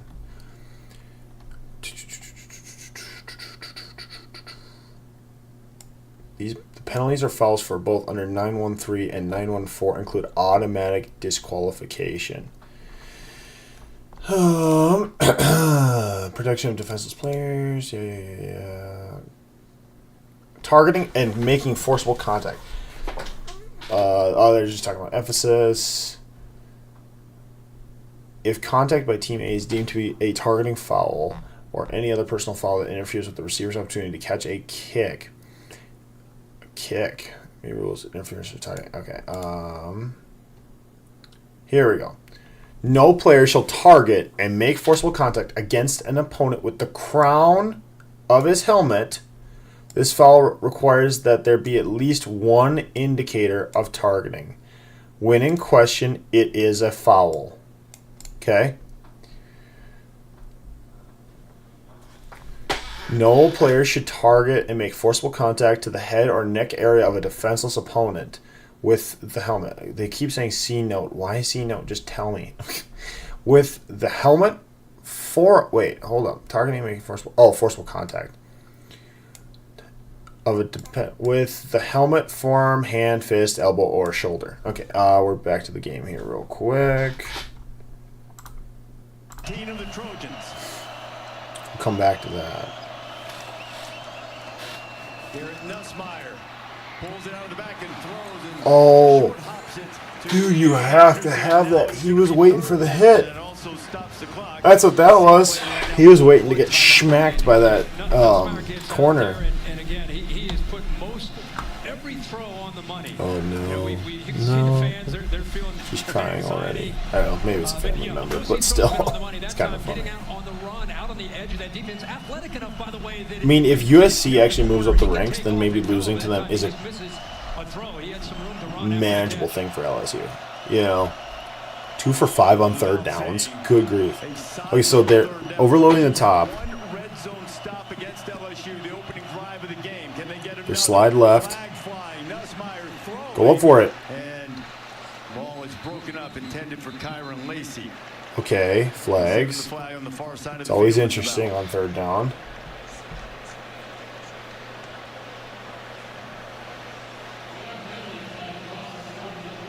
Holding defense. Kevin Marr, white hat.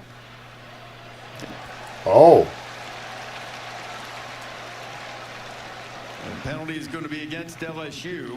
And the question is Lincoln Riley... What, ineligible man downfield? Fourth down and likely field goal attempt. No, what is it? What would that be?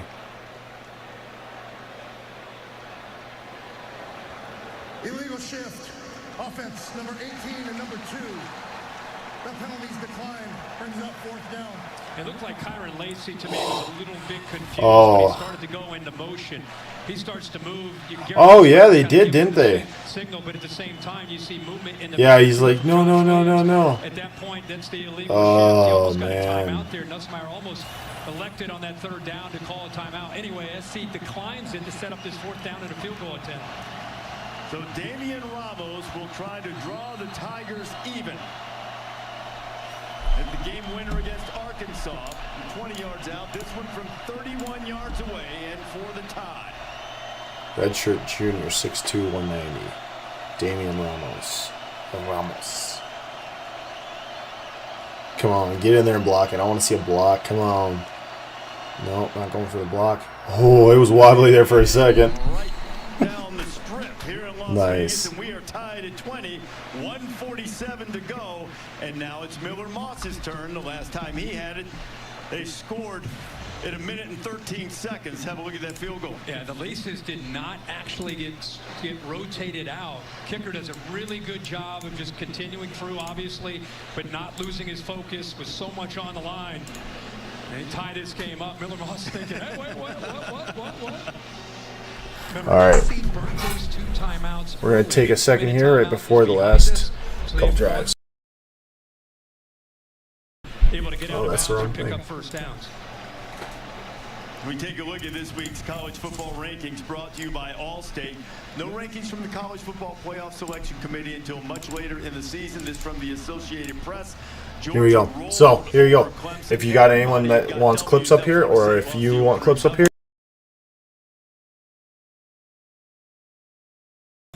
sorry, I said go ahead. I said go ahead and reach out after I muted myself. Oops.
Alright, and we're back.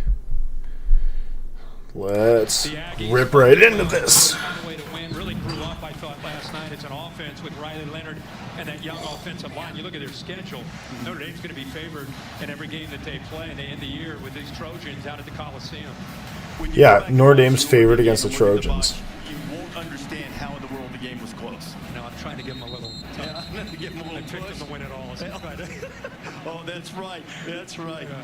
Well, so now 1:47 to play. We're all tied at 20, LSU and USC, and Miller Moss, succeeding Caleb Williams, started the bowl game, was the MVP of the Holiday Bowl, set a USC bowl record with 6 touchdown passes, and now a chance to lead a game-winning drive, he hopes. I think you'll see Lincoln Riley be very patient. You know, urgency, but not crazy urgency. And Moss has been able to get the ball downfield. He's 4 of 4. Was the LSU head coach? Sorry, just noticed that. It's Kelly, isn't it? Yeah, Brian Kelly. And why do I know that name? Who did you say? Where is Kel? Is that who you're talking about, Brian Kelly? Because he was, yeah, he came in 2021. A highly entertaining game. Lived up to all the billing, all of the marquee value. 304 career victories from Notre Dame. So where, I wonder where he was before that. That's pretty big, though, to come from Notre Dame. That's pretty good. An easy completion out to Marks. Yep, make him miss. There you go. He'll be stopped there. Clock continues to run. As Kirk mentioned, only 1 timeout for the Trojans. So, clock stops on incomplete passes, out of bounds, first down. On first downs, it will stop until, it's supposed to stop until the chains and the ball are set. LSU would like to get pressure to keep everything in front of them, and they're able to do Here, I'll pop out the chat in case you guys want to chat a little bit more. CDO4, sorry for not getting to you. So that's why you're not seeing these guys worry about that. Now remember, at the end of that first half, when he moved him 63 yards, basically a chip shot. Got a lot going on here on my just little mini 3 screens. Gonna have to set up my portable screen so I can keep you guys updated with more stuff. That was almost pet. Okay, nope. It's not first down. Dude, give him the ball. Oh, I'd be so mad. Fourth, 55 seconds. Great night, not necessarily coming up with a ton of sacks, but it seems like every time they throw, he is hitting the quarterback or pushing an offensive lineman back into the face of the quarterback. So they're just letting him run.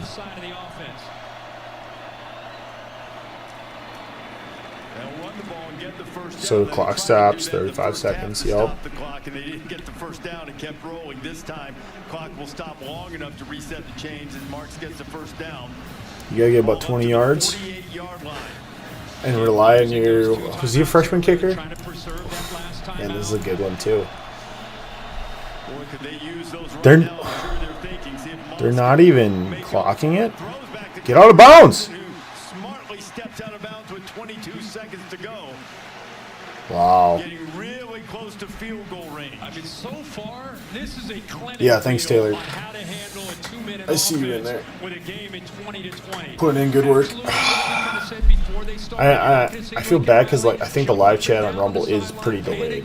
They have been Joe Cool, the quarterback, the entire offense, incredibly well prepared for this moment in this game. So they're saying 37 or 36. Rotate some fresh D-Lineman in. See if they can get heat on Moss. Only rushing 3. Ball is batted down. It's incomplete. Again? Seconds remain. See LSU's reaction on the sideline. They might have been right. I think third batted ball? Off on that right side. Right tackle. Dude, I thought this was the FBS, not high school. Looks like he steps to the inside right there. Tight end also. No call, but an incompletion. But they're getting really close to offsides there. Or false start. I know 77 Alani Noah moved too. Got away with it. Second down and 10. 18 seconds. Every yard counts, right? Oh, now they get movement. But now they're pointing at Noah again, but that was after the defensive shift. So now they got to confer to see what's. I don't know. Sure did. That was a controversial call from Brian Kelly.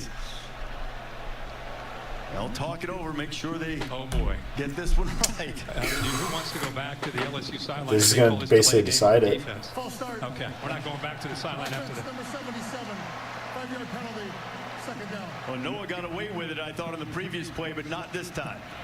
Well, if you're just joining us and wondering what we're talking about, there's a very similar play where all 3 D-linemen moved like that together, and we saw movement by USC, and they called delay a game on the defense instead of movement by the guard. So the question is whether the defense makes a noise or something when they do that, or if they're just moving. If they're just moving, it's false start. If they're saying something, making noise and whatnot. Timeout, timeout, timeout! Holy cow! This may put them right on the doorstep for field goal range if it's targeted. Hudson had a spectacular catch. That is crazy. A couple balls knocked away, one of which could have been a score, but boy, you won't have one bigger than that one. The result of the play is a first down.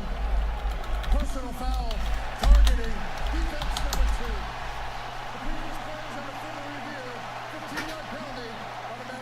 Very important here. We're going to talk about Miller Moss, but the defense. Just knee it. You're just going to knee it. The reason that's important is because without rerouting and jamming him here, look how he gets by. Oh, they got 13 seconds. I don't know. You have to run for the touchdown. You can't throw for the touchdown. It gives him a chance to get into that window, and then the safety comes over late. And I think we figured out Kyron Hudson. All right, here. He just likes to make the crazy catch. Make it hard. Oh my gosh, dude. What are you doing? That's so bad. How is there this much targeting? There's only like 2 things. One, they're going for these big hits, and then that's why they miss so many. And 2, I don't know. No one is taught how. No one's taught to do this. Completion of the catch, right? Literally, no one is taught to do that. Look at the gal in the back. Oh, that's a highlight for sure. That's so funny. She's like, enduring that hit. Looked like he had just that left hand. Dude, I feel so. To get the right arm on it. feels so. On this I drive, don't know. Kirk is 5 of 6, 49 yards. It's so Put his team stupid. already It's a in dumb field goal range penalty. and likely to get some yardage tacked on here, assuming that the penalty stands. That coach is so fed Now, up. perhaps for the It's just third mental consecutive mistakes, man. opening I don't weekend of the know. Brian Kelly era, What? LSU Also, okay. could start 0-1. This reminds me of a play. This reminds me of a play. Give me a second. Reese, if I could add one thing there. Always, Billy. Just a small thing, but it's not about standing on this one. We have to get it confirmed for it to be there. A stands would be a drop. It'd be off. Right. Okay. They're still talking it over. It's a really important thing. It's a big difference in the length of the field goal, obviously, so they want to make sure they get this one right. Man. All right, so I got the here. 5 catches, 83 yards. See if we can get this queued up before they make a decision. Ones you'll see. And you know, week 1, all these new players we're trying to get used to. USC not only loses the quarterback Caleb Williams, but Taj Washington, Brennan Rice, Mario Williams. So they lost 4 of their top 6. Here, I got this queued up for you guys. This is what that tackle reminds me of. Whoop! Like, this is why you don't make tackles like that. That potentially could have cost the Saints a Super Bowl. It'd be interesting to go back and look back at how much money they would have made from 1, winning this game, and 2, just winning the Super Bowl. But like, that's why you don't tackle with your head down to begin with. All right, and we're back. In any position the kicker wants, but he did miss a short one earlier. In the end of the and now they'll march at half the.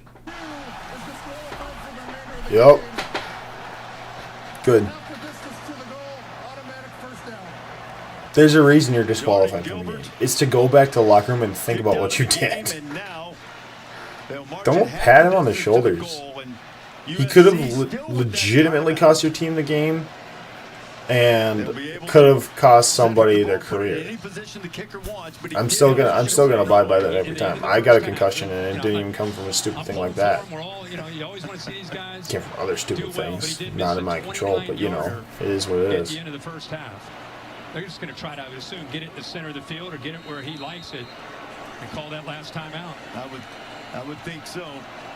Are we going to see a Seahawks situation? Kicker for USC is Michael Lance. He's a transfer from Georgia Southern. Woody Marks might make it a No way! Talk about all the field goals and Woody Marks. Holy cow! I did not think they would get that. I did not think they would get that. Holy cow. What did I say? I said you had to run. They ran it. And they have to run for the touchdown. And they did.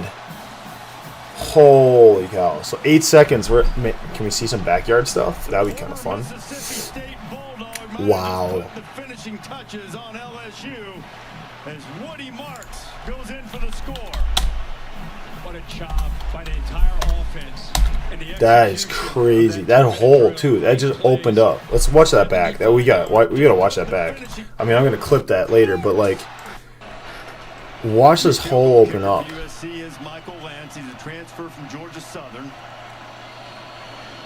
Woody Marks might make it a moot. What did 72 is on the ground, but like, he kind of just blocked an area. Right here. This is 72. He gets thrown down. So Ford makes a great play. Defeats the block, but defeats it to the backside. So that's why you don't backdoor. I mean, he might have had this gap, right? But like, that's all the gap you need for a good running back. Wow.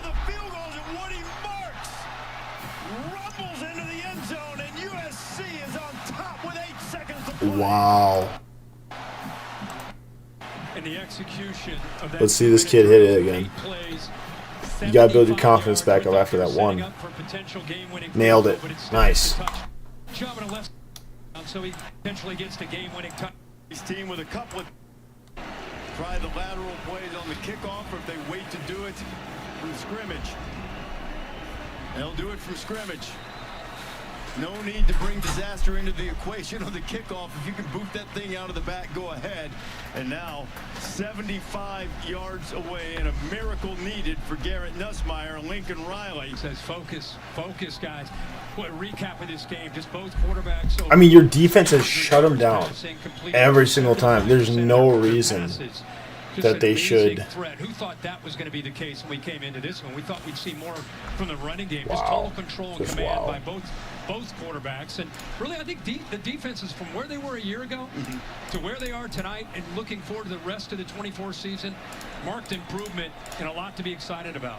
SC just ended up making more big plays. The back line of the Trojan defense is 55 to 60 yards away from the line of scrimmage. Nussmeier throws an interception, and that's how it's going to end. Mason Cobb picks it off, and the Trojans will have a victory. And what a way to christen USC in the Big Ten, and with a victory over LSU here in Las Vegas. Wow. Well, you take on these games because of, say, bowl atmosphere. You know, that's what it feels like, and you know, you play your heart out for LSU, and you got to pick up and get ready to go the rest of the year. I guess they're going to that's not a pick, but make sure he had possession of it. But I applaud the coaches and the athletic directors to take on these games. This is a big stage and a big moment for LSU and USC. USC into the Big Ten for the first year. Imagine their schedule. They're going to be in Ann Arbor in a couple weeks. They got a brutal schedule. LSU coaches living in the SEC, not happy. what they have ahead of them. Not but happy. Both these teams showed tonight that they're going to improve. They're going to get better. They have quarterbacks. They have a defense. They're both going to, I think, have exciting years. And there are very few, and you don't want to make too much out of one game, but there are very few who viewed the Trojans as a real tier contender in the Big Ten. That might have changed tonight. Yeah. Certainly a good first impression and a good start. And USC scores. That's how you set the tone for the rest of the season. Brian Kelly, 27-20. There have been some consternation among the Trojan faithful in the third year of the Lincoln Riley era. Disappointing season last year. Is this thing headed in the right direction? Can he put together a group that can play better defense to complement his offensive brilliance? Wow. One game, just wow. Right, we chose some nice games to stream this weekend, guys. So if you want, drop your comments on what games you want to see me do. Otherwise, I'm just going to pick the best ones that I think will be the most interesting, or the most interesting to me. Kind of just depends. You engineer a game-winning drive. What was important to remember and keep in mind in that you were so efficient? Yeah, I mean, 2 minutes, something that we practice all the time. Those are the type of situations that Coach Riley always talks about that wins and loses games. We thought we put a pretty good drive together at the end of half, so we had some comfortability in that situation. We just had to go execute. I think we did a good job of doing that. We're thinking you're trying to set up a game-winning field goal, and you give it to Woody. What did you think when he ripped off the touchdown run? We just want to end it on our own terms. Don't leave anything to chance. Right. That's why you run the ball and you kick second. I mean, if you need to, you can still kick, but like, why not run the ball? Yeah, I mean, sure, it's hard to put into words. I'm just really happy for our team. I think the identity that we've tried to create really shone through today, and just couldn't be more proud of the guys. Coach Riley and this team had to have a lot of scrutiny. A lot of people were asking questions. What answers did you find tonight? Shoot, we don't pay attention to any questions anyone has. They can keep asking them. We're going to keep preparing, keep knocking down these wins. I see the tears building up in your eyes, Miller. You've waited so long for this turn. How has the patience been rewarded tonight? Yeah, I mean, I think, you know, a lot still remains to be seen. I'm really lucky to play with this guy in the backfield. He's a hell of a player. He took us home tonight. I'm just really proud of our team at the end of the day. Okay, Woody, don't go away. I got to ask you one question. Come here. You took a chance on USC. You come in and score the game-winning touchdown. How did that chance pay off? It paid off by everything. Just when we did it, just found a way to get the job done. And I trusted my whole line. We trusted the call. And Lincoln Riley gave the ball to me, and I scored. All right. Enjoy it. 1-0, guys. Yeah, fight on. It's pretty cool to see those emotions from a guy that's waited his turn thought about, I'm sure, maybe I go to another school, maybe I decide to tough it out. He decides to tough it out. I mean, he had a game, though. 300 yards tonight. And more importantly, with the chips on the table, I mean, just look at where that ball placement is. We thought a game-winning field goal, but instead Marks takes it in for the game-winning touchdown. I've had a lot of people texting me, did LSU let them score? I don't know. I saw a safety out of position, even if they did let them score to try to get the ball back at that point in the game, with a kicker who had missed a chip shot. I don't know if they were thinking that way or not, but the bottom line is SC finds a way to win a tough game. Reminds me. You kind of have to think that way if your kicker missed. Okay, here, let's see if we can do this.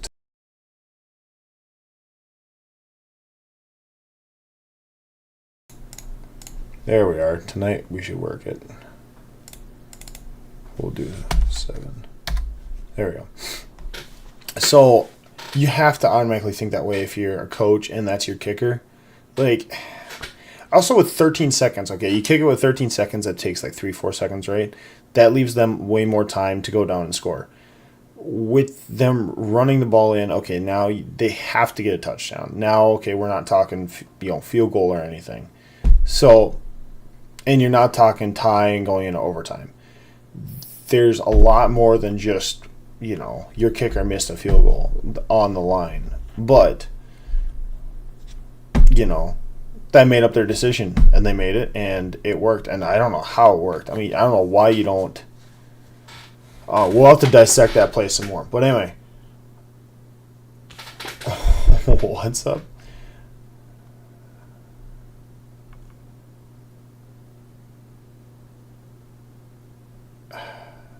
Anyway. Thank you guys for all tuning in, hanging out. Come back for more. We'll be sending out some stuff on when we're going to be streaming. So keep looking for that. Look at our Instagram. It's been up there all day. The Instagram is the best way to see when we're streaming. Going to be trying to get more of a schedule going. So, Saturdays, Sundays, Mondays, something like that. But not going to be every day, but we're going to be doing a little bit more. So thank you all for tuning in. Have a good night.